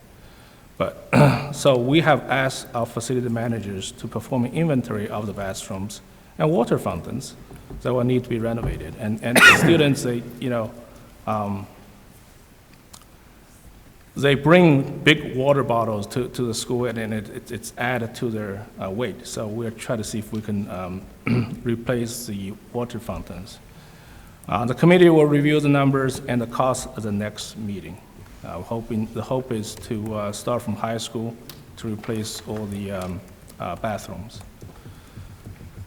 On the finance, there were two RFPs. One is the banking RFP. We have 3 banks who provided the RFP. The interest is much higher than the current checking rate with Investors Bank. Under the suggestion of Mr. Toast, committee agreed to appoint all 3 institutions as our depositories for now. Mr. Toast will work with each one of them on the details of interest rate and how much to be deposited. We'll report back to the committee. And as we said at the last meeting, moving money on this dollar amount, the whole board needs to be approved. The committee cannot approve something like this, and the committee will not do it. Legal RFP. 11 law firms provided RFP with hourly rates ranging from $150 to $200. Committee selected Florio, Perucci, Steinhardt, Caplini, Tipton, and Taylor, and King, Mensch, Collin for interview the next day. The 2022 audit is still ongoing. It's expected to complete soon. Once completed, we'll present to the full board. And 2022 audit summary application has been filed. Meeting was adjourned around 6:45. Submitted by Jerry Shea. We have another very quick FF meeting. It's the following day, January 19th, 2023, at 3 p.m. in attendance with myself, Mohin Patel, Joe Romano, Shannon Penn, because Visho could not attend. He was on a train coming to New Jersey, and Dr. Aldarelli and Mr. Toth. The committee interviewed attorneys from the 2 law firms and agreed to recommend King, Mensch, Collin as a general counsel, and the other firm, Florio, Perucci, Steinhardt, for special education to the full board. And that was voted on Thursday. That's my report. Thank you. Board President. Thank you, Mr. Shi. Any Mr. questions? Yes. Patel, you have a I question? have a question. So, Jerry and Dr. Aldarelli, for both of you, I read here the committee asked both the architects to prepare a presentation. This is my suggestion. When we were meeting last year with DCO and architects together, they had been talking about presenting the whole plan about the energy savings to the public. So, and then it got delayed to October, December for their reasons. But if you can please reach out to them, and if they can do it at the same meeting, that would be awesome, because people can see the drawings, the architecture, the plan, as well as the energy saving plan together. It will make more sense at that time. So if you can reach out to them. Thank you. So, yes, the plan of the committee of this year is full transparency to the public and to the whole board. So anything that we do and any financing we do, we're going to present to the whole board and the public. So if time is good, if they're ready, yeah, we can bring them in February. Absolutely. Sharon, I have a question. Yes. Mr. Vishal Patel? So I want to ask a question to Mr. Aldarelli on the bathrooms. Silly thing, but I think it's very important. Do we know how many times a day bathroom gets cleaned in, let's say, JP Stevens? Yeah, I actually reviewed it with Mr. Kalibas because it did come to my attention over the course of the last couple of weeks. The custodial staff is currently walking around every hour and a half to ensure that the bathrooms are clean, that they're spotted. I actually did a couple spot inspections today. You know, there is going to be the occasional paper towel that's on the floor. And unfortunately, that happens in my own house too. You know, the message from Mr. Kalibas' office has been clearly communicated to everybody, and we're looking forward to making sure that those spaces are clean, that our students are comfortable using them, and that's going to be coupled with the renovations that we're doing moving forward. So it's going to be a two-pronged approach. Okay, and can I request some kind of signing sheet so that they sign it every time they clean it? Because I'm going to check back with the students and figure out whether they're really doing it. A manner in which to ensure that they're doing. I do believe that those record sheets, not only for cleaning restrooms, but also for cleaning their sections, is also signed off with their facility Right. manager. Yeah, I'm going to use the philosophy of trust but verify. So, thank you. Thank you. Board President? Mr. Schneider? Thank you. Just want to really compliment Mr. Shi for this report. I think it's very thorough. I think this committee is doing a great job with all of these projects. I definitely am impressed with the continuance of all of these projects, and also it seems like you have your ducks in a row. I look forward to the presentation in February. Thank you very much.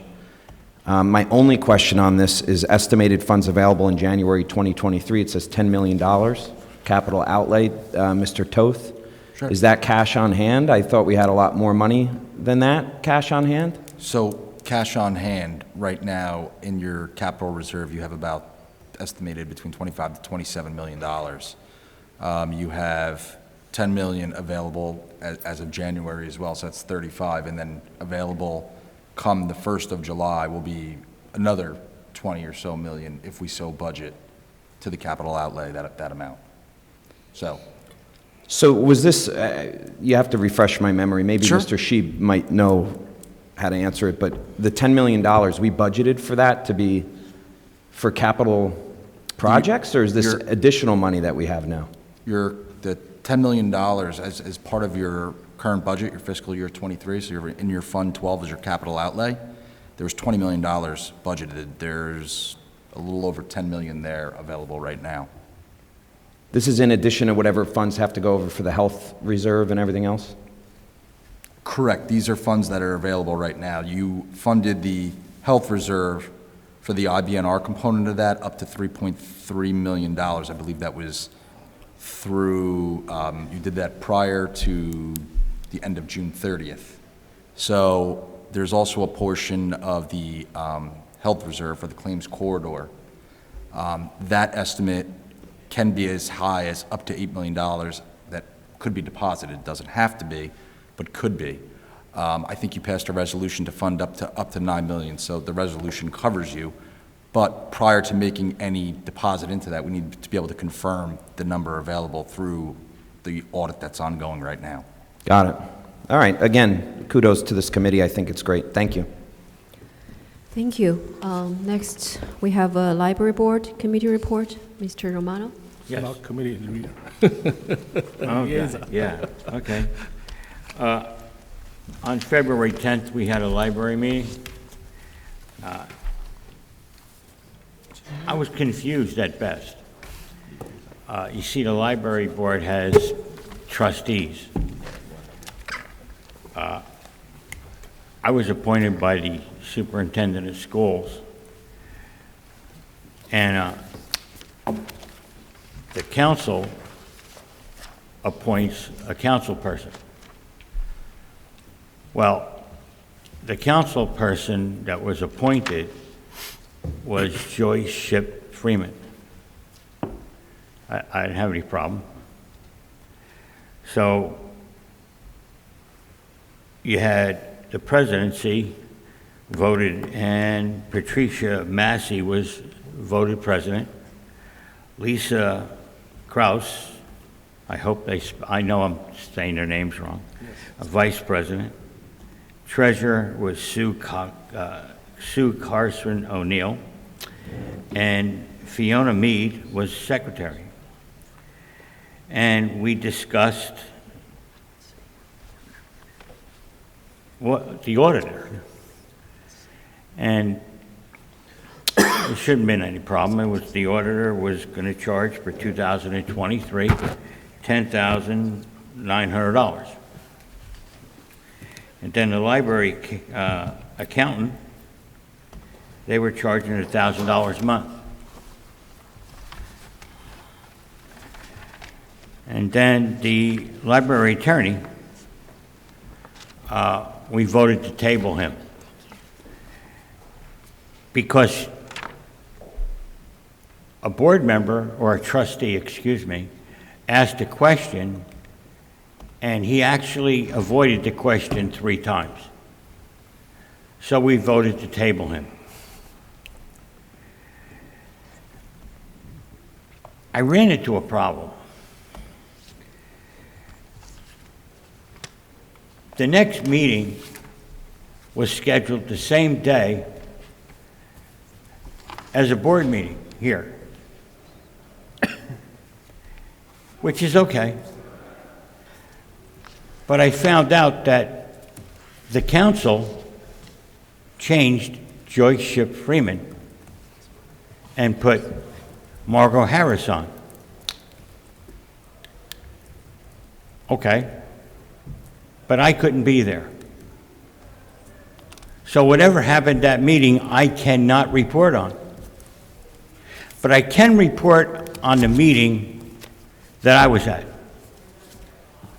The meeting that I was at, I was told that it cost $300,000 to keep the library in operation in Clara Barton. It's a public library. It's funded by the public. I didn't have a problem with that. What made it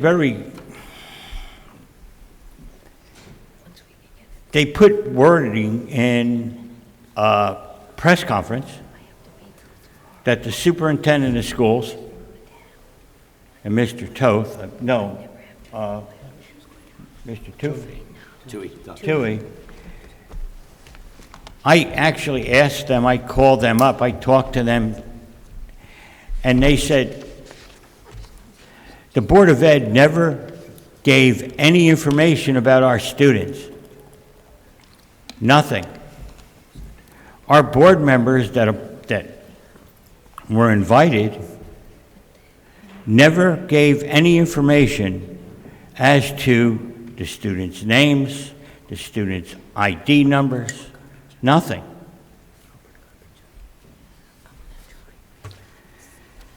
So I asked some more questions of the library committee or library trustees, that I wanted to know what happened at the meeting that I wasn't allowed to attend. And they said, oh, well, they changed Joyce Ship Freeman and they put Margot Harris on.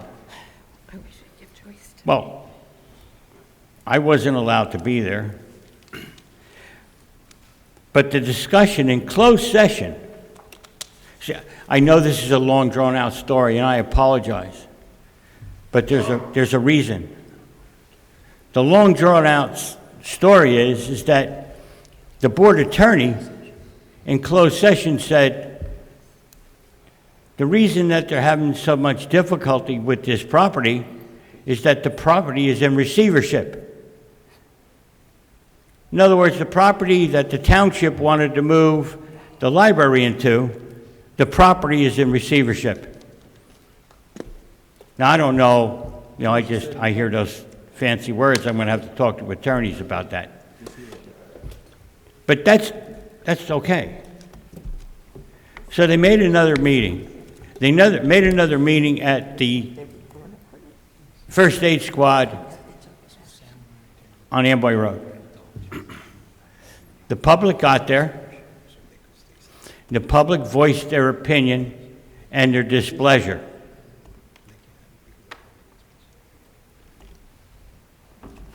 The night before this meeting, the township announced that they're not closing the Clara Barton Library. But what's really troubling is that they had another meeting and I couldn't go because of this meeting.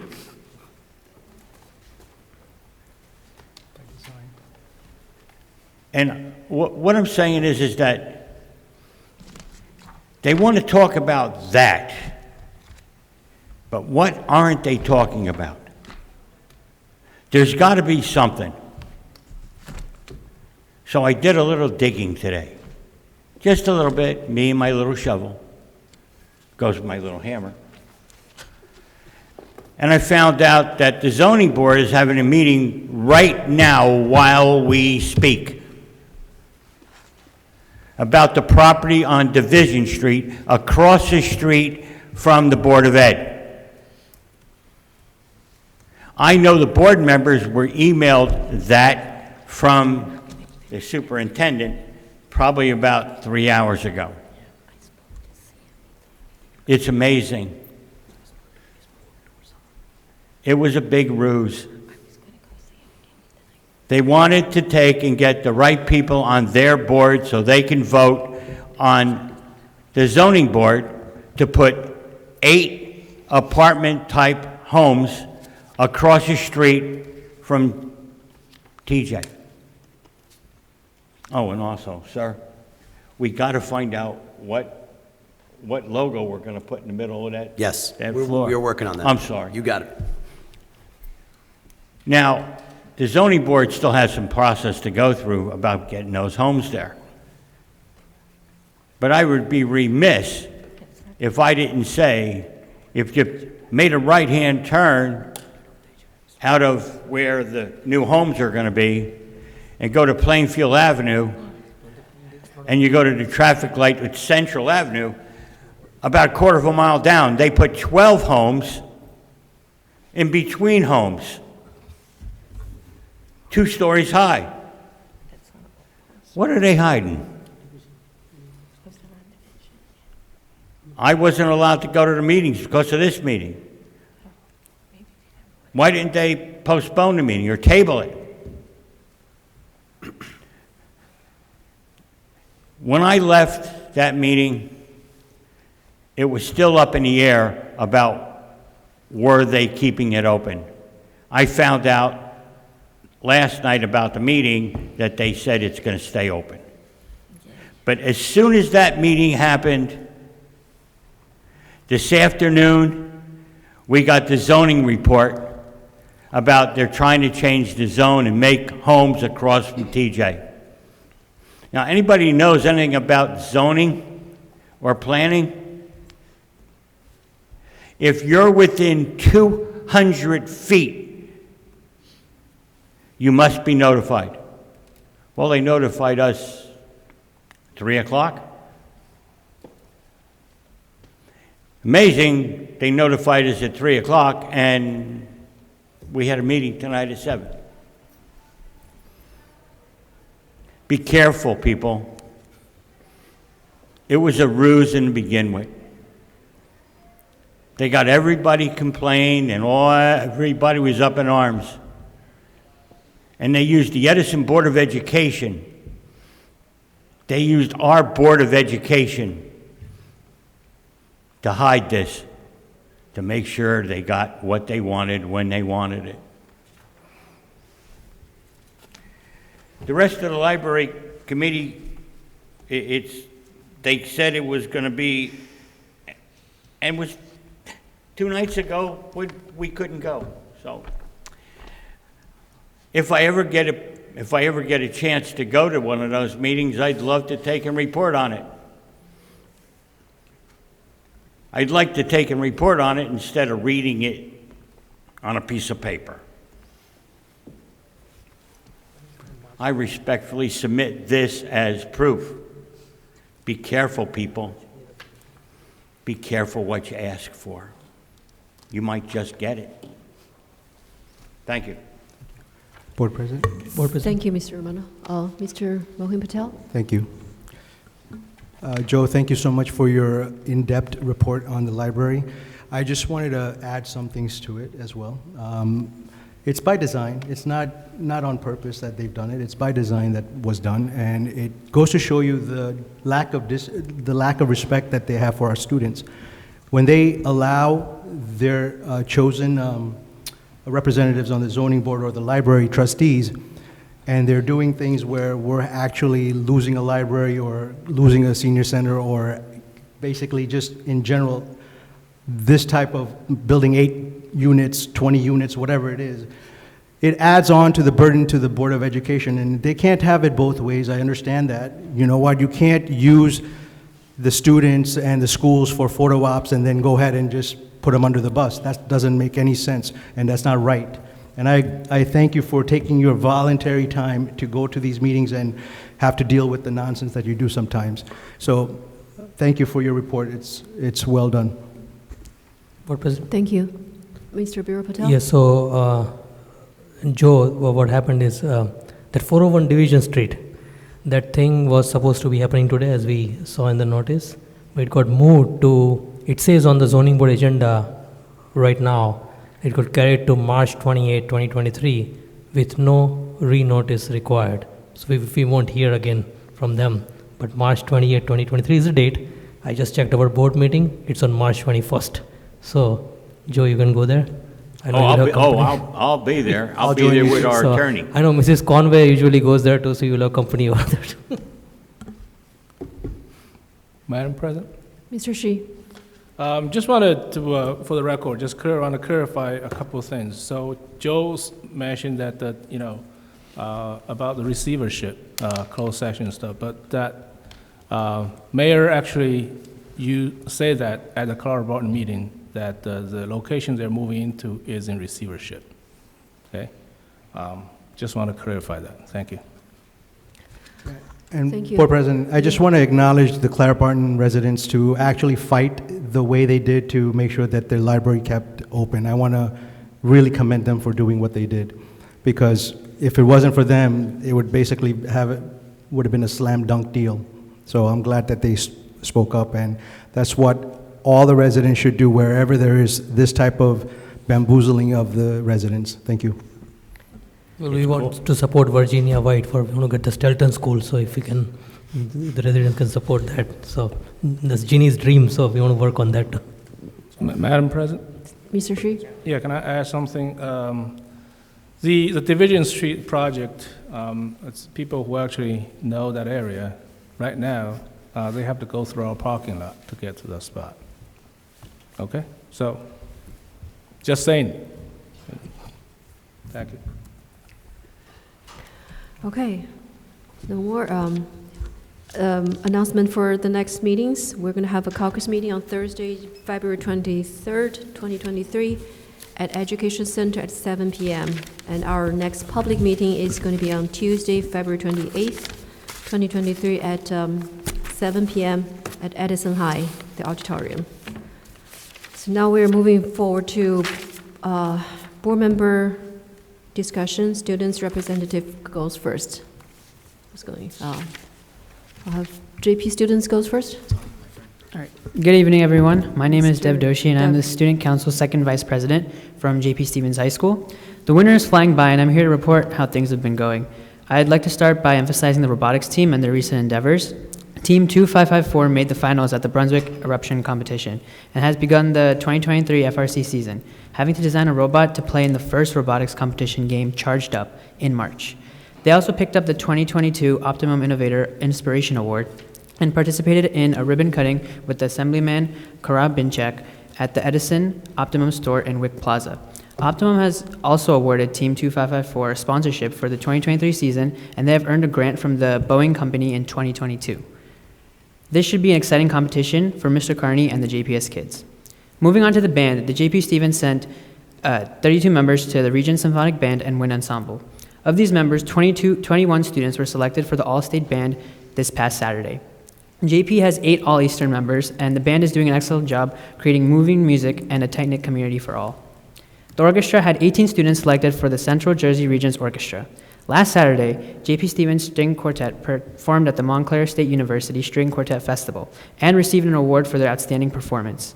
The Chamber Orchestra will be featured at the New Jersey Music Educators Convention in Atlantic County on February 24th. And finally, the orchestra was selected to compete in a national orchestra competition that will take place at the Lincoln Center in New York City on Saturday, March 4th. This performance is open to the public, and tickets can be purchased at the box office at Lincoln Center. Moving forward to sports, the winter track 4x800 team, consisting of Shlok Mehta, Pritam Palani, Soham Walwalkar, and Kevin Dye, were the champions of the GMC Relays varsity meet. The novice 4x800 placed second at this meet, and we have other placements for the high jump and the 4x400. The girls placed third in the DMR with fourth and fifth on varsity and novice 4x800 respectively. GMC individuals were this Saturday, and Grace Best placed third for the 3,200 meter, Shlok placed fourth for the 800, and Pritam placed fifth for the 800. The winter track season is looking healthy and a good push into the spring. For swimming, the boys finished the regular season 4-2 and the girls finished 3-3. There is a novice meet this weekend, and GMCs are next week, where awards will be announced. Wrestling has a 3-11 record, but 2 players placed second at the East Brunswick Bear Invitational. Congratulations to Cabana Afira and Adolfo Malabanan. For hockey, Zachary Chuck on the junior varsity team scores a hat trick every week, leading the team to a 4-2 record. J.B. Stevens recently celebrated Alumni Day, where over 30 J-Play alumni returned from their colleges to give seniors an insight on their college experience. RISE interviews for juniors have begun, and they're excited to get hands-on interviewing and resume building experience to help them formally begin their college application process. As the winter comes to a close, we are also excited to see what there is in store. The J.P. Stevens HOSA Future Health Professionals will be having their annual American Heart Association dinner on February 10th. There will be a dance instructor to teach participants traditional Spanish dance, as well as a movie and excellent food for everyone to enjoy and raise money for the AHA. Ticket sales will start soon, and all are welcome. This concludes everything going on at J.P. Stevens at the moment, so thank you for listening, and see you next month. Thank you. Ms. Serena Amat? Good evening, everyone. I hope you've all had a pleasant, productive start to the new year. At Edison High, the new year has been off to quite the busy, successful start, with many of our seniors on the last leg of college application deadlines. As mentioned by Mr. Ross, there have surely been many achievements, but I'll do my best to highlight a few. This month has been full of student-initiated activities, with our Rotary Club having hosted their first trivia night for charity, students from our FCCLA attending Leadership Boot Camp, and our theater department organizing and performing their dinner theater show, which is student-written and very well done. Edison High School DECA also just attended their regional competition with 40 qualifications for their state competition, and our Model UN recently hosted EHS Month, which is our resident conference. Our dance department also hosted our annual dance day for the community, where both members of our dance ensemble and director, Mrs. Jenkins, along with some guest teachers, taught dances, dance classes, and held workshops. In some sports news, our girls basketball team has been killing it with a 12-1 record as of right now. Namely, junior Galcico scored a career high of 21 points against JP. As for wrestling, senior Julian Dawson currently holds a 9-0 undefeated record, winning championships in the Decino Classic and East Brunswick Invitational. Our varsity bowling teams also defeated JP at the Anthony White Memorial Match, with many of our players bowling personal records. As for upcoming events, our Chinese Honor Society will be hosting their Lunar New Year potluck this Friday, and really are hoping for a good turnout, so if you can make it, please do. Student Council is in the process of preparing for our annual Dodgeball for Charity event, which will be on February 17th.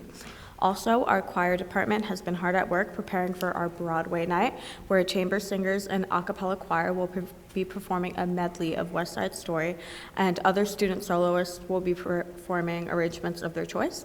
The event will be held at Edison High School in the auditorium on Wednesday, February 1st.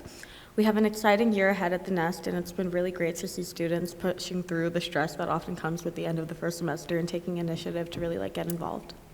Thanks. Thank you. Thank you. I do want to thank our two student representatives for bringing us all these great news. We're all excited to hear that. But before I let you go, I do have a small ask. We're all excited to hear all these great events and about our students. But the board members are here not just to clap our hands. We also want to help. So if you are, you're on the ground every day, you represent the student body, you must have seen or hear any issues that might come to your attention that you think that the board might be able to help a little bit. So I do want you guys to bring it up to us. Either you can talk about it in public, or you can talk to us in private anytime. But even just one issue at a time, we're trying to help. So please use these opportunities. Let us know what we can help. Use these meetings, use us, We're going to be more than happy to be used. So that's all I have. I know you guys have tons of stuff to do, so feel free to leave the meeting for now and before we have the public comment session. So feel free. But talk to us, anytime, feel free. All right, we're going to move on to the public comments. Anybody? We have board member comments. Board member, sorry. Board member open comments, please. Mr. Mohin Patel? Who? You want to go left to right? And then we go right to left next week? I don't mind going. It's fine. We could go in any order you want. Anybody Or wants to left start? left or right, You can whatever. start. Do it from there. Here. Mr. Schneider, you have any comments? Near you. Oh, that way? All right. Starting over here? Yeah. Okay. Just wanted to reiterate all of the good vibes tonight. It was excellent to see such a terrific group of students from all over our township. It's obvious that there's more to life than just school. Most of what we saw today was beyond academics, and it was very exciting to see such enthusiasm, not just athletic achievement, but co-curricular achievement, and also obviously our music program, which I think this whole township is so proud of. I want to compliment this board for the hard work and effort. I don't have committee seats this year, or I don't have much. However, so like the public, I'm relying on these reports, and I just want to commend everyone for the thorough reporting, and I would like to just encourage that continues despite the questions, and I appreciate it very much. Lastly, I just wanted to mention our coach, Matt Fulham, who was here tonight. I heard a rumor that he might be retiring. And if that happens, I just want to say it's a big loss for our township, because Mr. Fulham is the winningest coach in Edison High School football history, which is not to be taken lightly. There's a long history of great athletic teams here at Edison High, not here at Edison High, but in our township. And I just wanted to say congratulations to him, and obviously his, I saw that on the Twitter, so I don't know if it's true or not, but I did see reports on the Twitter that he's retiring. So I just wanted to really point that out, because his leadership is going to be sorely missed with all these athletes that he has in Edison High. So thank you very much. Thank you. I think Mr. Ma'am? Romano has a comment. Doug, Matt was here today, of course. I think you've seen him. And I shook his hand and said, congratulations. And I said, I heard you're retiring. And then I grabbed the rubber band that I had around my wrist, and I tied it around his wrist and said, you can't go till I tell you till I tell you you're going to leave. And he said, no, Joe, I'm just retiring from coaching, but I'm still going to be a teacher. Well, we got half. I'm quite sure we can get the rest of the half. Well, listen, under your leadership, maybe it could happen. It's again, just a Twitter rumor at this point as far as I'm concerned. So Thank it's you. very exciting. Good job. Thank you. Mr. Biro Patel? Thank you. So congratulations to all the students who got recognized today. That's one of the best moments that we can see for the entire year. And congrats to all the students who were not recognized today and for some reason or other. In general, congratulations to every single student that works hard. But for those who were recognized, who made it to the list and were recognized, it's not only those students, they obviously work very hard and make us all feel proud. But behind them, there are all the educators, all the staff members, all the coaches, and their parents. The parents work very hard behind the students too. So kudos and congratulations to the whole family, the students, educators, staff members, and the parents to make this happen. And all the other students, you don't have to feel bad. It's keep doing the good work that every day you are doing. And thanks to all of our administration, staff members, and everyone. They work hard every single day to do what they do for the district. So thank you very much. There was a Lunar New Year last weekend. I'm sure Jerry and Shannon, you celebrated that. So Happy New Year.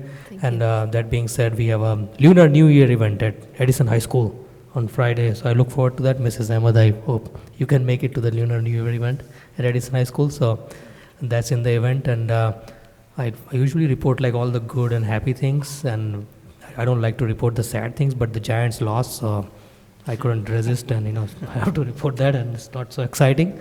But they were a better team, and hopefully things will change and for the better for the Giants. So that's less hope. But anyways, everyone enjoys the football, the playoffs, and the Super Bowl and everything. So that's coming up before our next board meeting. So we look forward to that wonderful event that's going to happen.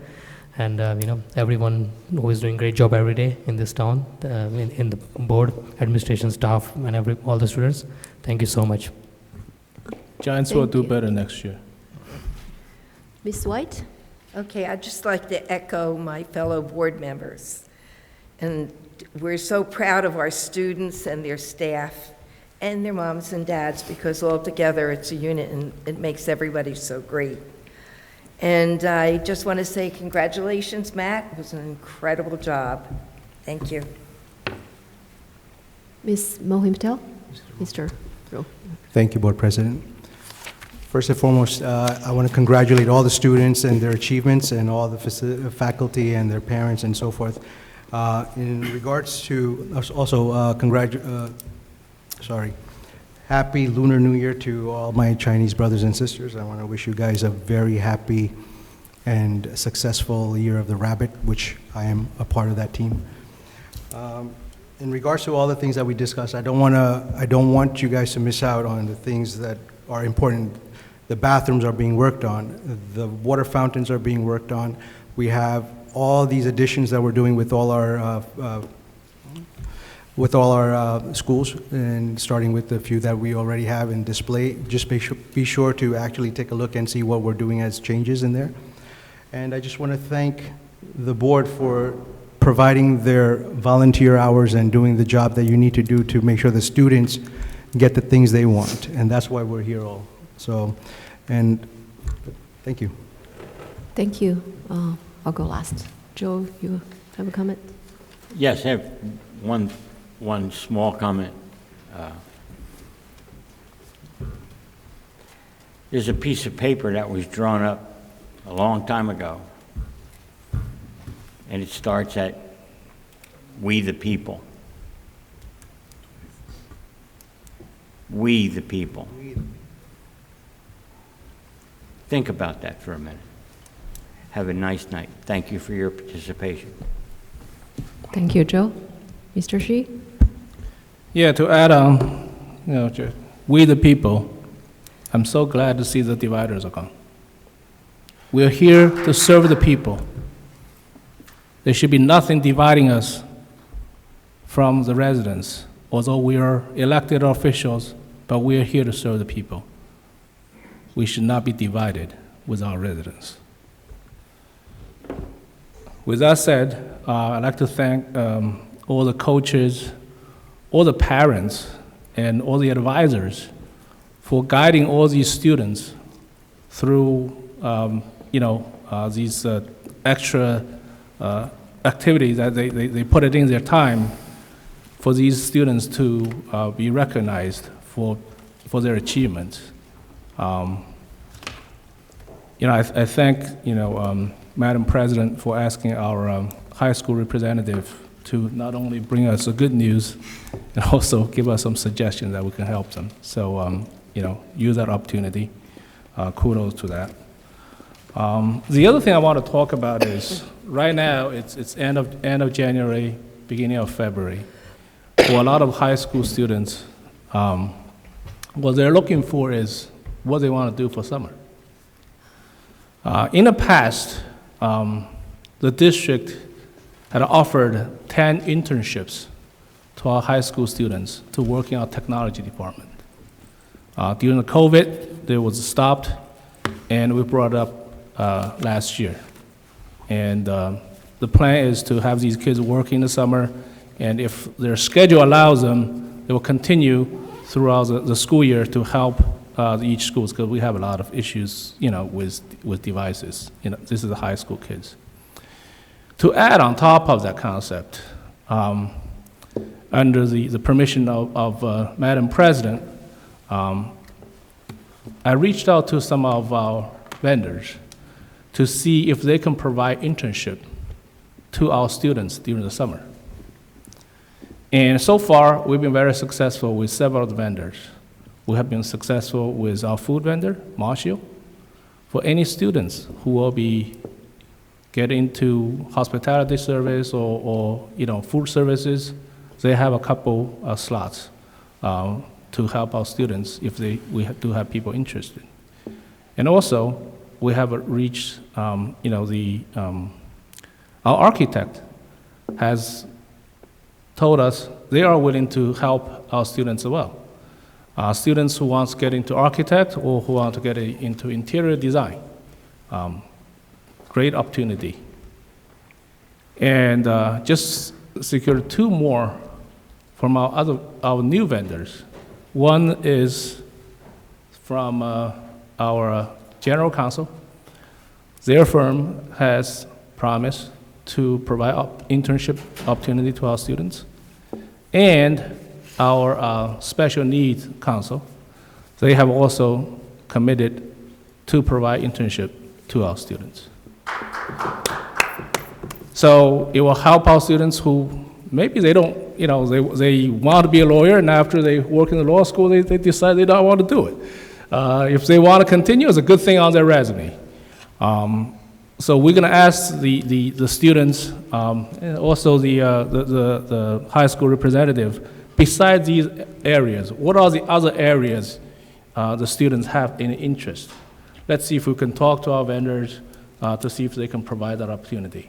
I'd like to thank all these people, all these vendors for giving us that opportunity, and this is a way of giving back to the community. And I really appreciate, all of them for helping our district out. Thank you. Mr. Vishal Patel? Thank you. I want to thank my committee member for athletic committee, Brian, Shannon, and Mohin, to support me on the athletic committee. And I want to thank all the board members for asking probing questions. It will only make us better and allow us to do a better job. So thank you, Doug. Keep the question coming, and I'll make sure I satisfy your questions and keep doing it.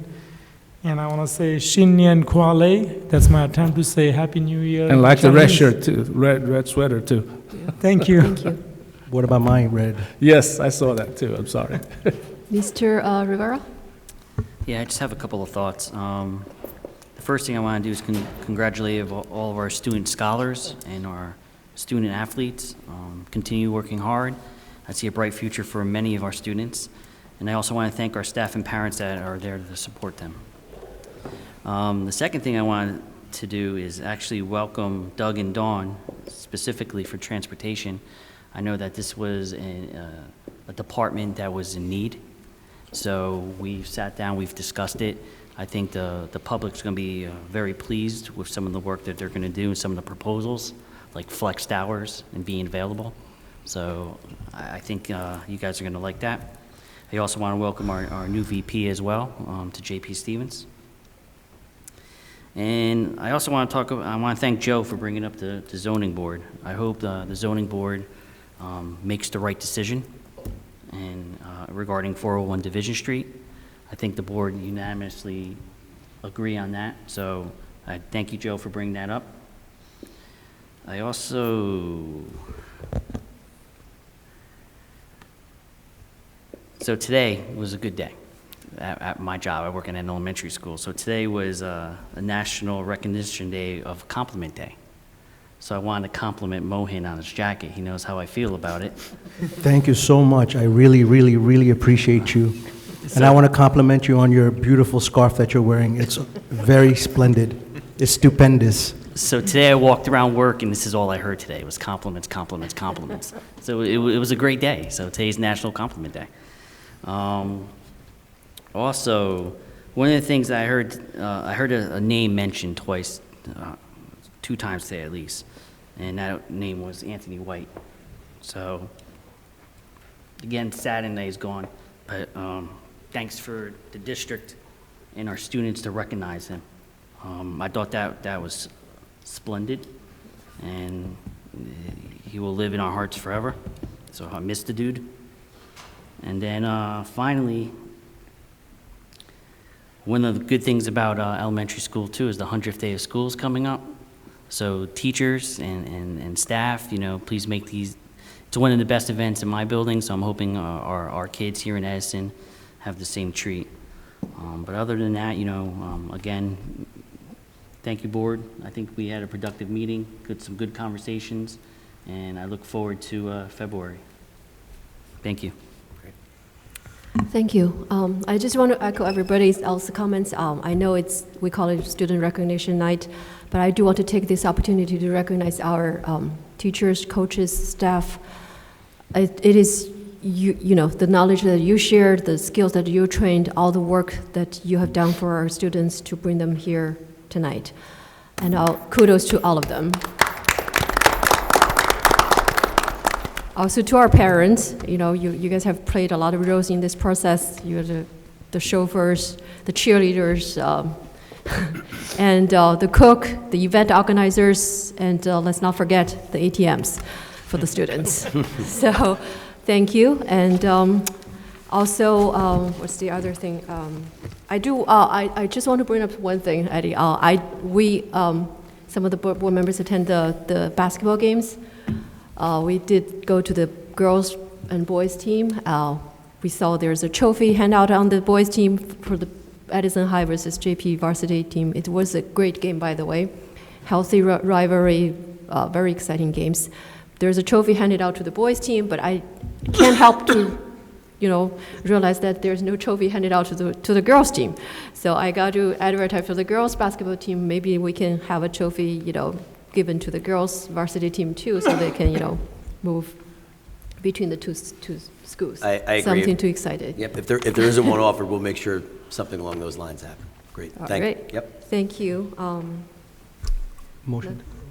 Oh, Mr. Mohin Patel?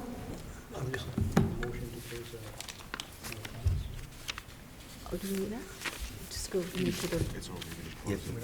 Okay, I'm going to close the board member comments, and let's move to the public comments. Venkat.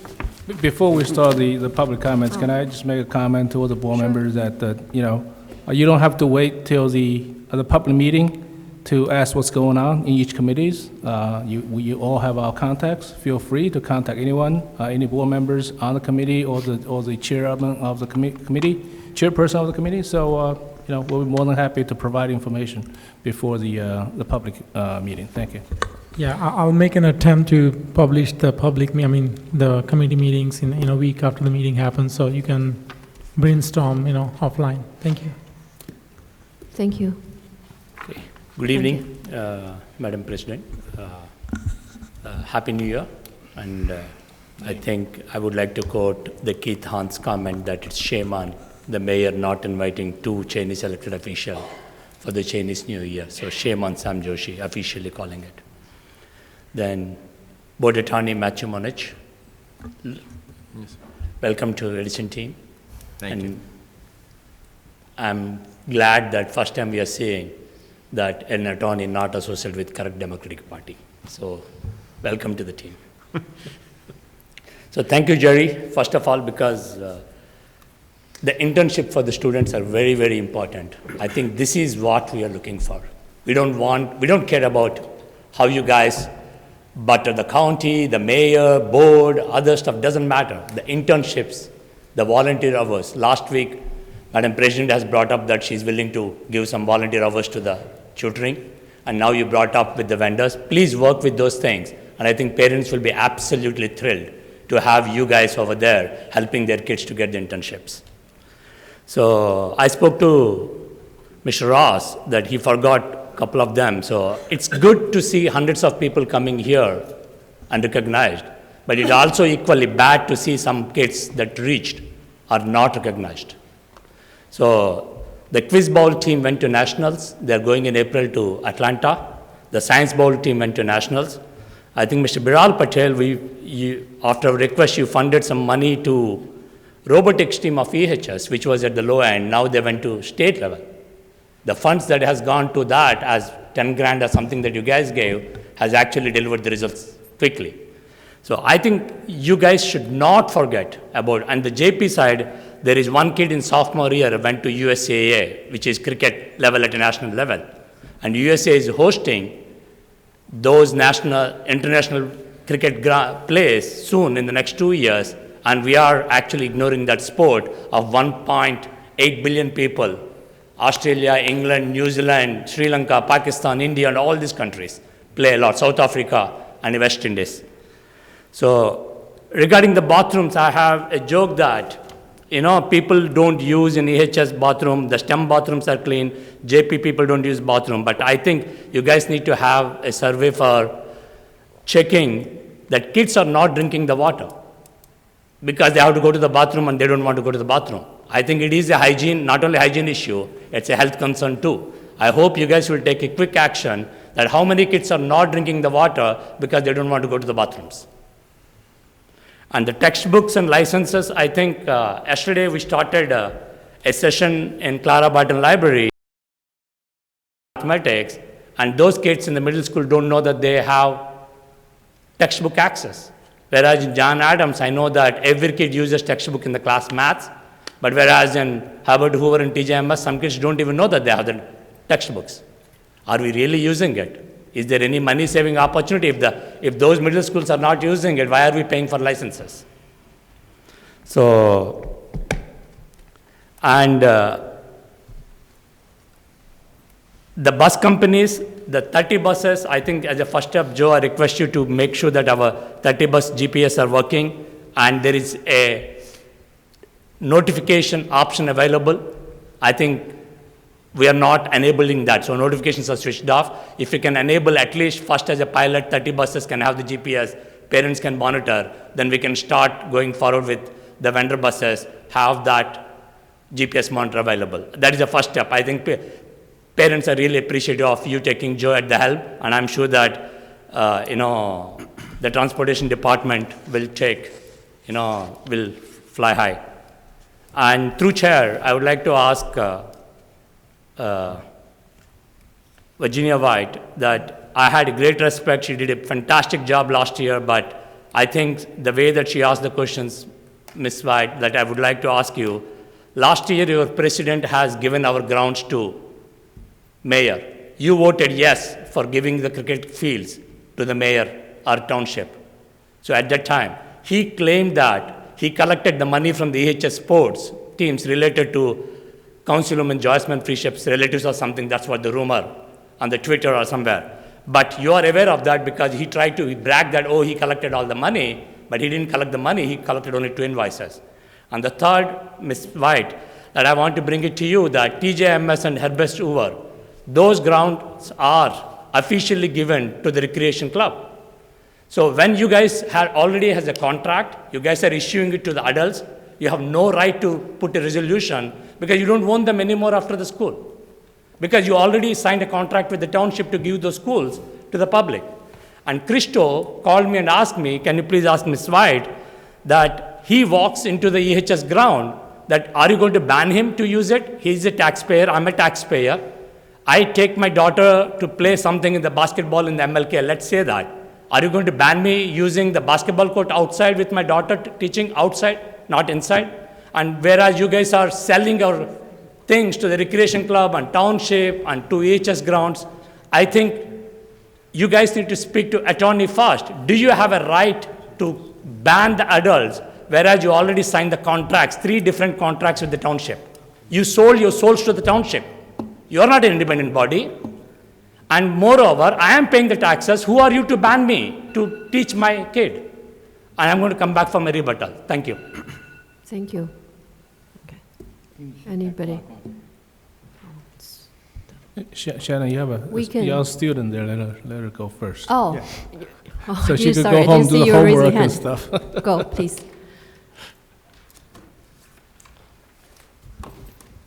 Ladies and gentlemen, I am Ria Patel, a current freshman at the Woodbridge Academy Magnet School.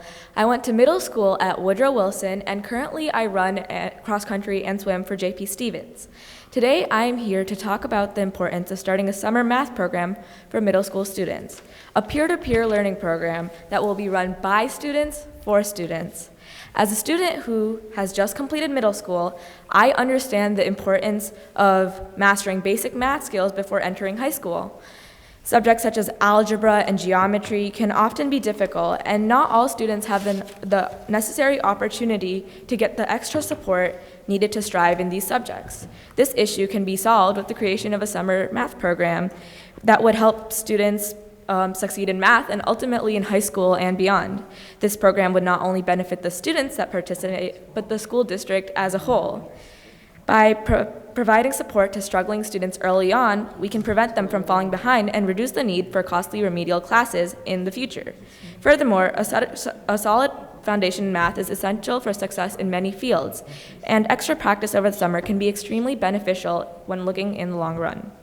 In order to make this program a reality, I am requesting the board's assistance in providing support for the program, such as facilities, communication, and marketing. I am hoping to lead the program or be part of the program in any capacity that the board sees fit. To share a bit of my credentials, I'm a straight A student and have taught math to multiple grades. Last year, I focused on teaching math to a 6th grade student, and together we worked a couple hours every week to improve his grade from low B's to high A's. Currently, I'm a math coach at the Menlo Park Math Club, and I work with 4th graders. This shows not only my dedication to helping younger students improve their math skills, but my passion for math. While I may require the supervision of an adult, I am confident that I will be able to create and lead a successful summer program for students. And I strongly believe in the concept by students for students. I kindly ask the members of the Board of Education to consider my qualifications and give me the opportunity to make a positive impact in my community by leading the summer math program. I believe that this program would be a valuable asset to the students of this district, and I urge the board to consider the benefits of that this program would bring to our community. Thank you for your time and your consideration. Thank you. Madam President? Yeah, Mr. Shi? So just to thank you for coming here to offer the service. And Venkat just said as well that we have started some of the students helping students. So what you said is by the students for students, yes. Right? Good. So I spoke to Visho, and we have spoken offline. We tried to see if we can get this formalized. And you talk about facilities, right? Yeah. Facilities, and their, Venkat and their programs are using the libraries, and let's see if we can expand that. Expand to see if we can use a facility in our schools, a classroom or bigger auditorium, whatever. Not auditorium, the multi-purpose room or whatever, to provide the opportunities to make it easier. So we'll definitely look into it, and by the students, for the students. Thank you. Yeah, and if possible, you could send, a proposal or any ideas that you have, put in writing and send it to the board, and we'll definitely follow up and I look would love into to. this. Thank you so much. That would be great. Thank you. Sorry. Ms. Conway, please.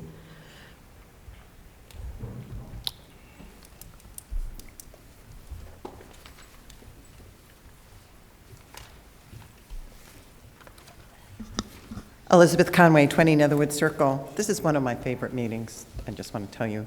And it has twofold. First of all, student recognition. What better night to see all the wonderful things our students are accomplishing. So I thank each and every one of them and their parents for putting up with them.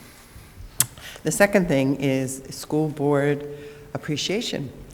I appreciate all of you. I know why you're sitting there. I sat there, and I know how difficult it can be at times and how wonderful it can be at times. So thank you. Third thing is I'm kind of glad that they left and not glad that they're left. But one thing that I always take into consideration is salaries.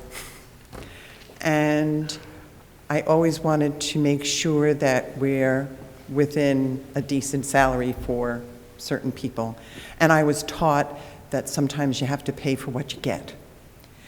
And we are in dire need of getting for transportation, even though it is costing us $212,500 for our 2 new people. I was glad to see that it's a new position being added. We need to strengthen our transportation department because over the years it really hasn't gotten on board as much as it could be. So I appreciate it, and I hope those 2 people are successful. The second thing I saw, there's an RFP out to a company to help recruit for a superintendent. And I remember a big discussion as to how far you want that group to go looking for a replacement superintendent. I know we paid, I want to say, if Jerry remembers, around $40,000 the last time to hire a superintendent, and we wound up with 2 locals in the final. That shows us that our local population is strong, but it never hurts to look outside to look for fresh ideas. So I look forward to that. I'm sad to hear about the pushback of Lincoln School. Every month I want to hear that we finally get to completion with Lincoln School. I drive by to see that it's finally getting there. And I know it's not just us. You can see with building of private residences and everything that things are put off. But I truly hope that we can get it done where at least the 5th graders this year at Lincoln School get to experience some of the benefits of the addition. And outside was only some of the renditions.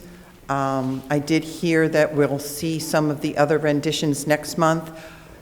Besides the renditions, will the architects be here if we want to ask any questions, or will that be a different meeting? I remember in the past, people got to ask questions. Like I was looking at Hoover, and I did question the new, the additional gym at Hoover. I couldn't see locker rooms to go along with it, because if you do have outsiders come in for a game, they'll need some sort other than just a bathroom. And I did get an answer that that was being looked at, so I appreciate that. So the night went well for me. I appreciate a lot of you, and have a good year, please. Thank you. Thank you. Board President? Yeah. If I could add. Sure. Thank you so much for bringing up all the good work that we're doing in terms of the schools. And what DMR is actually, what you see outside is what DMR, the architect, has put out there. We're waiting for the U.S. architect to come and bring the other drawings out there too, so thank you for bringing that up.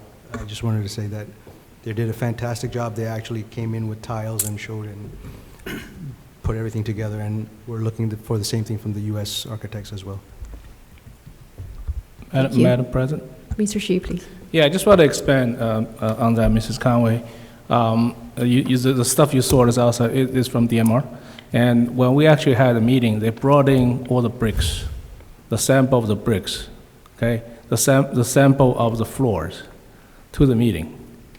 Well prepared, and as we asked a question, you got to ask some questions. Some of the things that they were thinking about using a relative cheaper material. We told them to upgrade it to the floor material. So it's important that you have these dialogues with the architects to make sure that they have a direction from the board. You don't build these schools every 20 years. Once you build it, let's build it, make it last forever. Unfortunately, we were expecting a February ribbon cutting, but 6 more weeks. Let's get our finger crossed. Hope that we could get it done. And I heard that the stage is beautiful. It's huge, and I can't wait to see it. And unfortunately, given the situation, but we'll try to make the best of it. Thank you very much. Thank you. Sue, please.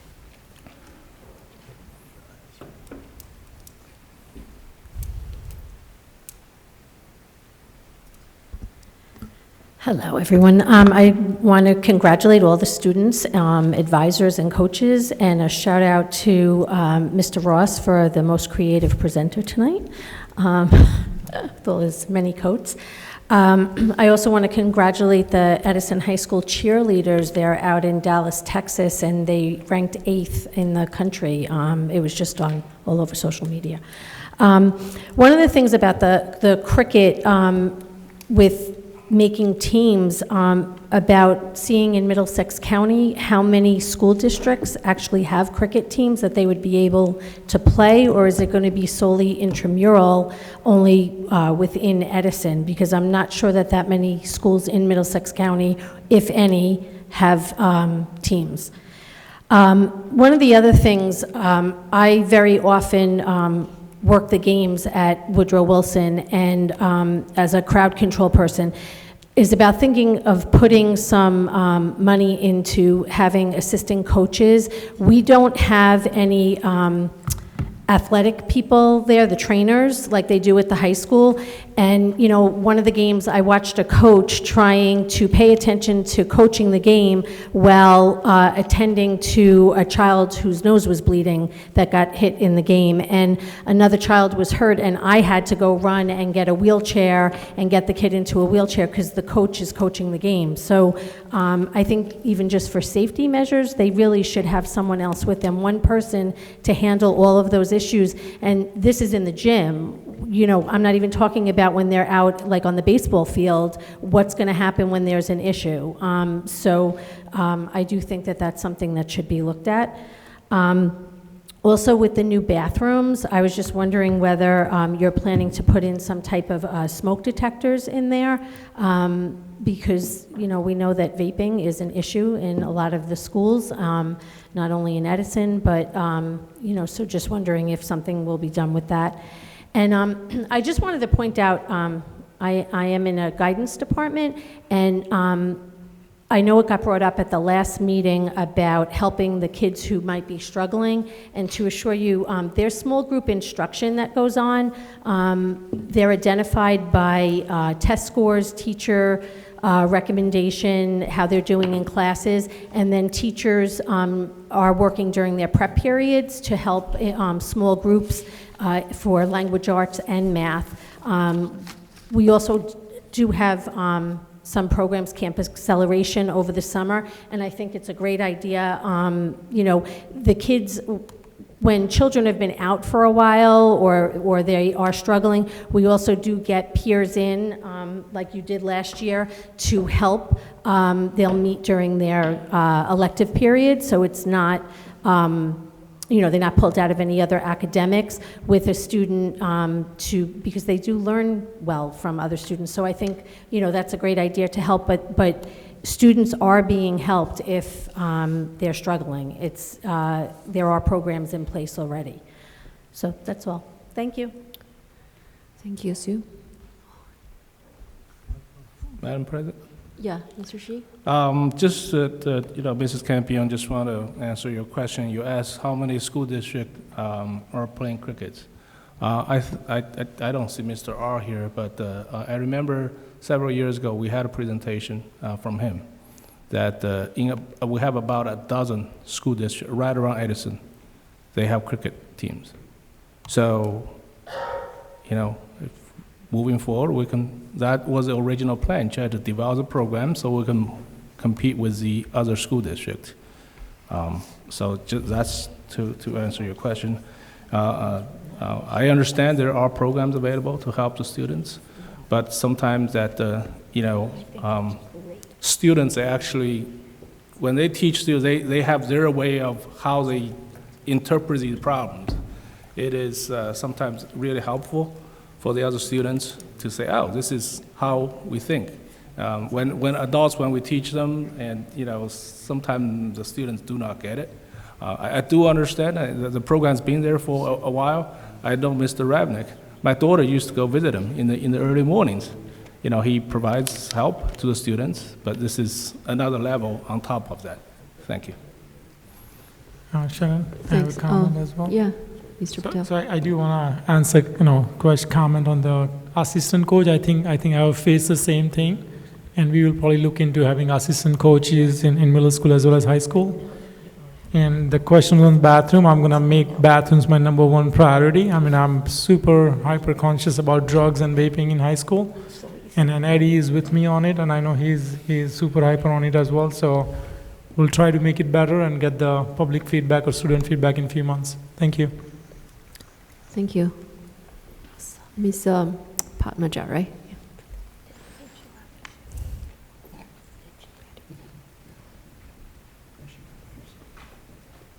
Good evening, Dr. Alderali and board members. Padmaja Chinta, Edison.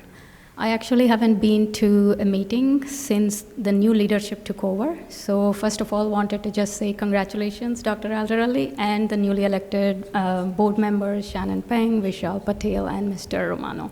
Thank you.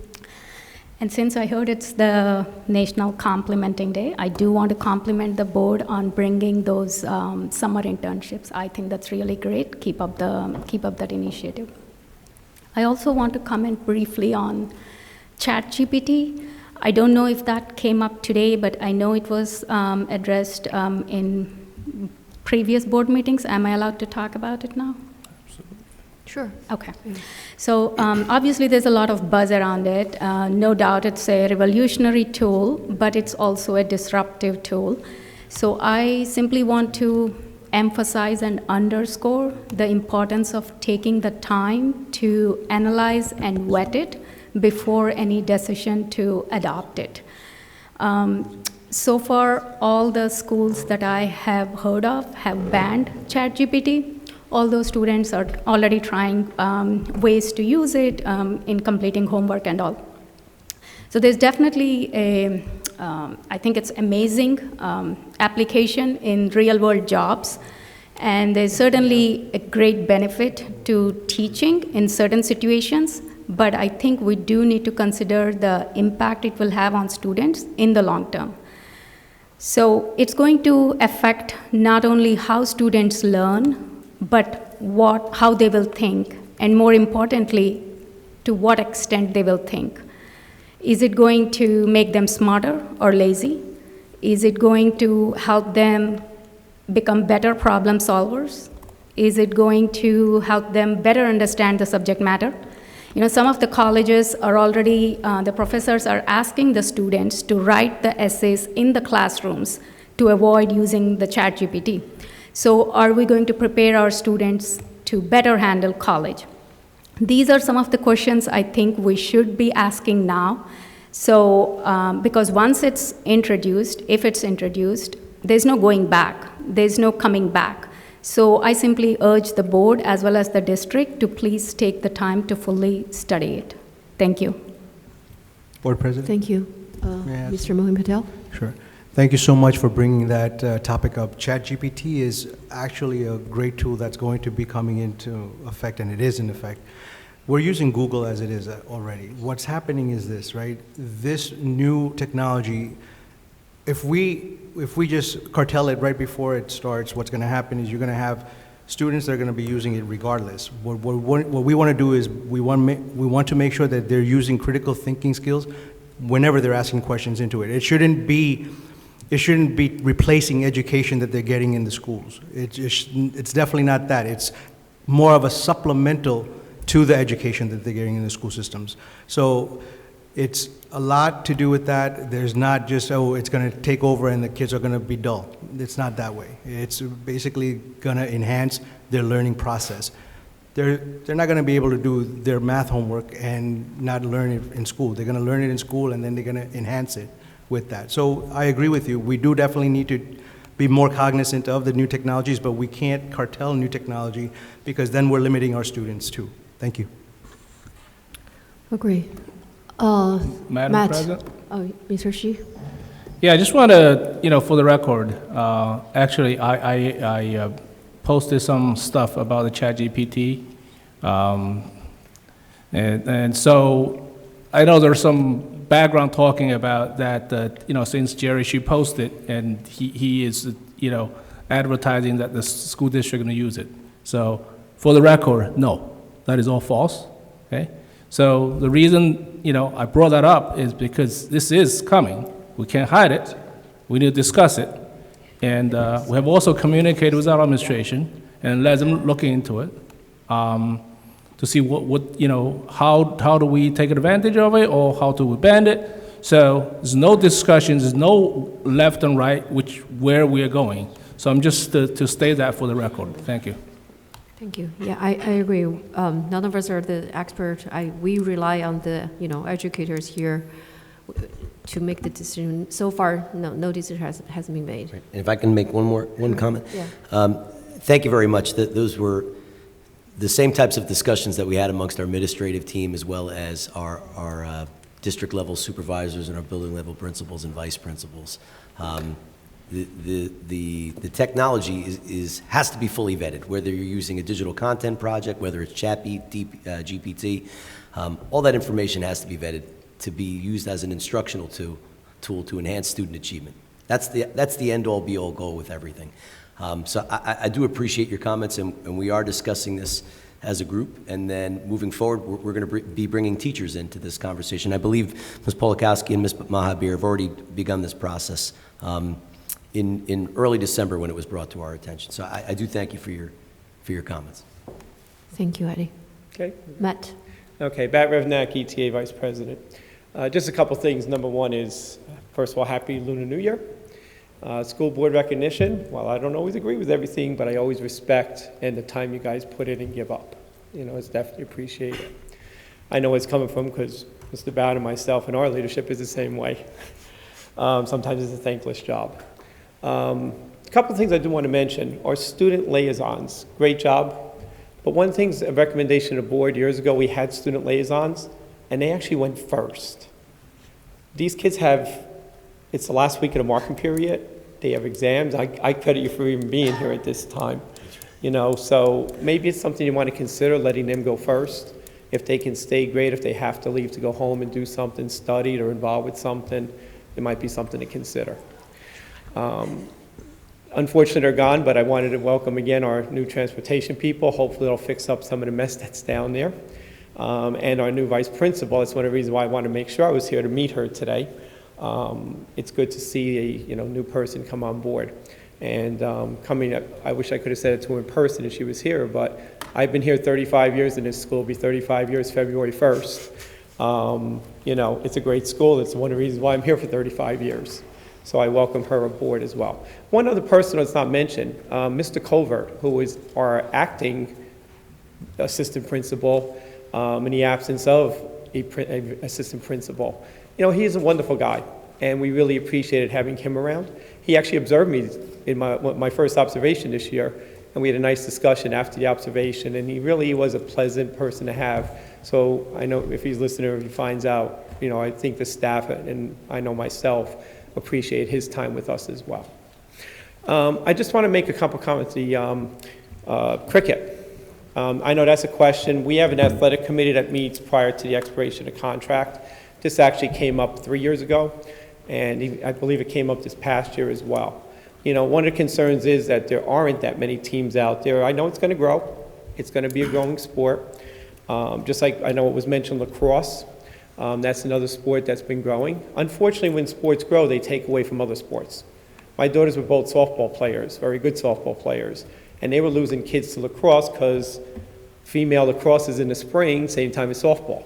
So some of the kids were leaving the softball programs to play lacrosse, not that there's anything wrong with it, but sometimes when you add things in, it takes away from other things that have pre-existed.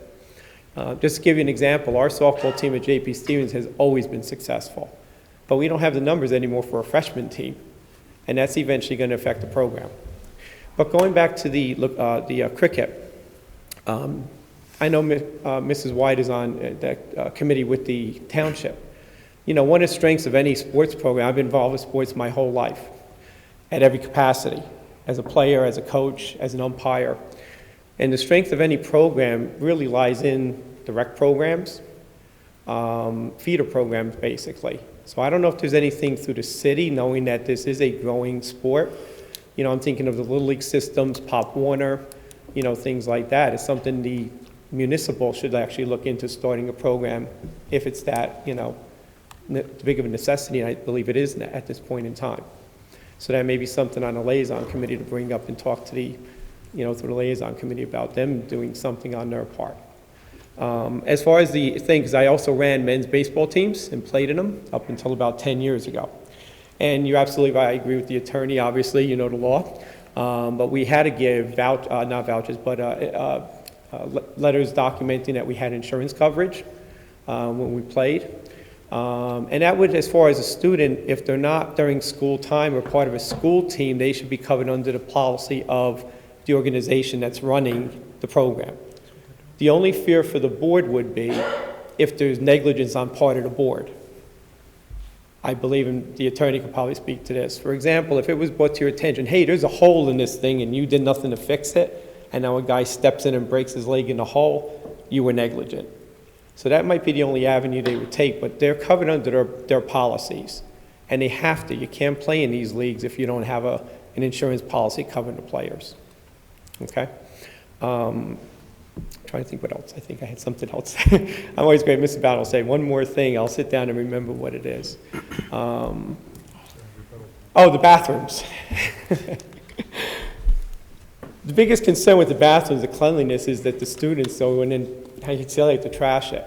I mean, we've had issues, especially the rear of this building, downstairs especially, where, you know, they're sticking things in the toilet that don't belong in a toilet. Unfortunately, you've heard about Mrs. Campione mentioned the vaping. We've had, you know, obviously incidents with that, or students with, you know, drug use, things like that in the bathrooms. In some cases, students are fearful to go into them. I mean, that's a concern. Although I got to say, based on my experience here, students are constantly in the halls with passes to bathrooms. I'm sure there's some. In fact, it's funny because somebody mentioned back there, and I'm thinking about, geez, did I ever go to the bathroom when I was in high school? I don't think I ever did. But you know what? So it is going to be a concern for some, not necessarily a concern for others. Hey, anytime we can upgrade it, I think that's important. I think the monitoring of it is somewhat important. But the main thing is our students have to be responsible. These are high school kids, and they shouldn't be doing things in a bathroom that shouldn't be done in a bathroom. The final thing I want to mention, and that's about technology. People ask me, what is the difference between education today, can I just have one, today and what it was 35 years ago? I bake out this. It's laptops, computers, etc., for the better and the worse. Yes, it's an education enhancement. For me to be able to leave a video if I'm out, for me to be able to post, she mentioned having his daughter in class, sending them the solutions to the homework problems at night after they've given the opportunity to do it. It's a great tool. I have the policy, you're in my room, that laptop gets shut unless I tell you to open it. Because as I'm teaching, the kids are typing away. Chat room is going on big time. Like, they don't need it. So that is the downfall of it. It's a distraction, and they're not always paying attention to what they should be doing because they're typing up their English report in math class or whatever else they're doing. So yes, it's a great tool, and we need to monitor it, but it's also one of the detriments to our students at this point because, unfortunately, it gets abused. Thank you, and thank you for giving me the extra half a minute. Sure, thank Shannon, you. can I make a Thank you, comment? Matt. Oh, yeah, Michelle? I'm just surprised to see the comments about, cricket not being popular. My son was in elementary school back in 2020. Menlo Park School started a club, and club was filled very quickly in that school. I know hundreds of teams in New Jersey that plays cricket. I know 2 or 3 elementary kids who plays cricket with the hard ball. Hardball is tough. Elementary kids playing cricket with the hardball. They don't play for school. They sign outside clubs, and then they travel nationally. One of the kids was traveling to Los Angeles to play cricket. So I would ask whoever made a comment on the popularity of cricket, you want to do probably some due diligence and research on it. I would appreciate that. Thank you. Thank you. Thank you, Mr. Patel. Jeff. Matt, you see, we didn't stop you to continue, right? That's a new policy. Yeah, if you need more time, He can have you some can. of my time. Huh? He can have some of my time. Oh, fine. You could use it. We're not going to restrict the time. Jeff Bowden, ETA president. Maybe 2 weeks from First, now, a you'll couple of need more things. time. Once on sports, I don't really matter what kids' sport they like. Kids just should be outside.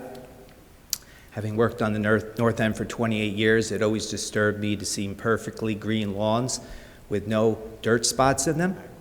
Because where I grew up, there were many dirt spots on the lawns, and that showed the kids were well-rounded. And by the way, there are great germs in dirt, and it's the most healthy way to keep kids healthy. So play in the dirt. I just want to comment, congratulations to the board. I know that the pay there is very high for what you do, and like your town council people, you do it for free. And we appreciate everything you do. Don't always agree with everything you say, but obviously that goes both ways. And in terms of our new administration, Mr. Toth, I want to thank him in the few meetings that we've had as ETA and the board representatives here, and Dr. Aldarelli. I really appreciate the refreshing ideas I've heard so far. I really appreciate how Dr. Aldarelli worked with the staff of our ETA organization, and I'm sure with the other unions, and it is refreshing to see that start so far in his tenure here. But I knew that when he was Human Resource Director, because he really did a great job. So thank you very much. Thank you, Jeff. Just a quick correction. Yeah, The, Mr. Patel. the council does get a stipend, and we're doing it for free. Thank you. Venkat. So, Jeff, you agree we made the right choice of appointing Eddie as a superintendent?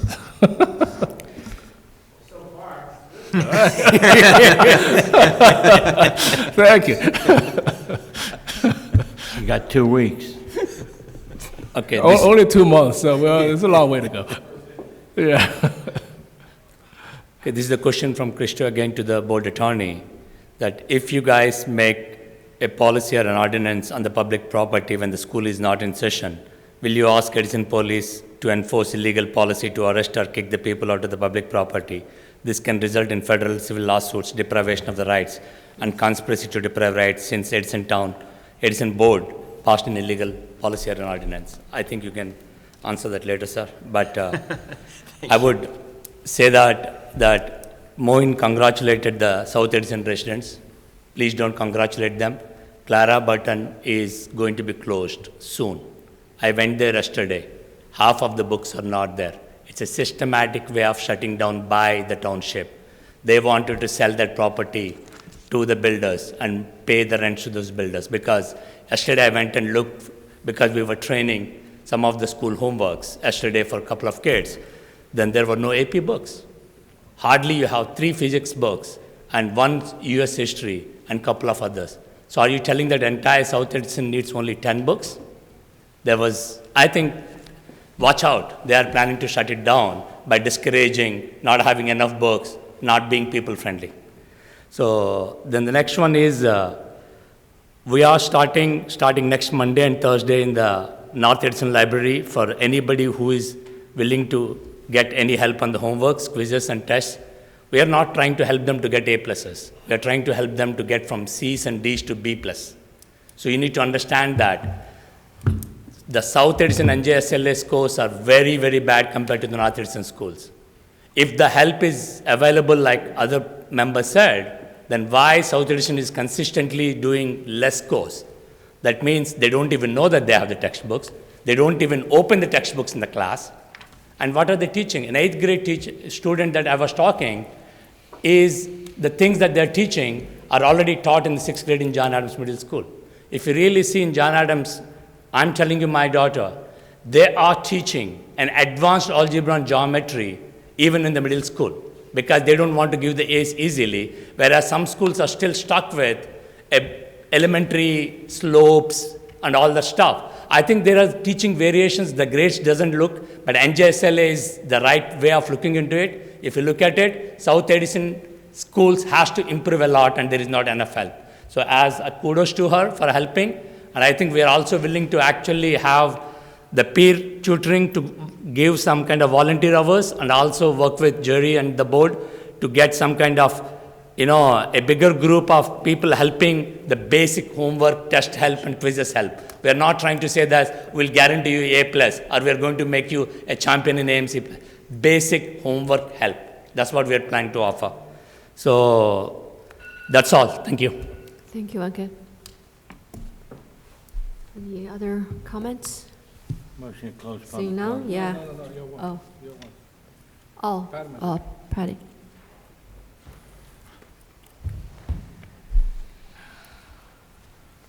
I appreciate all the explanations about ChatGPT. Obviously, it's a groundbreaking technology, so we cannot ignore it. We should not ignore it. And just to be clear, I was not suggesting we should not use it or that we should use it, simply that we should fully evaluate all the pros and cons before making a decision one way or the other. And I'm happy to hear that you all are already doing that. So thank you. Thank you. Okay. See no more comments. Motion to end the public comments. Motion. Motion. Thank you. Motion to adjourn the meeting. Motion to adjourn. Second. Okay. Aye. All in favor? Aye. Thank you. Aye. Meeting is adjourned. Okay.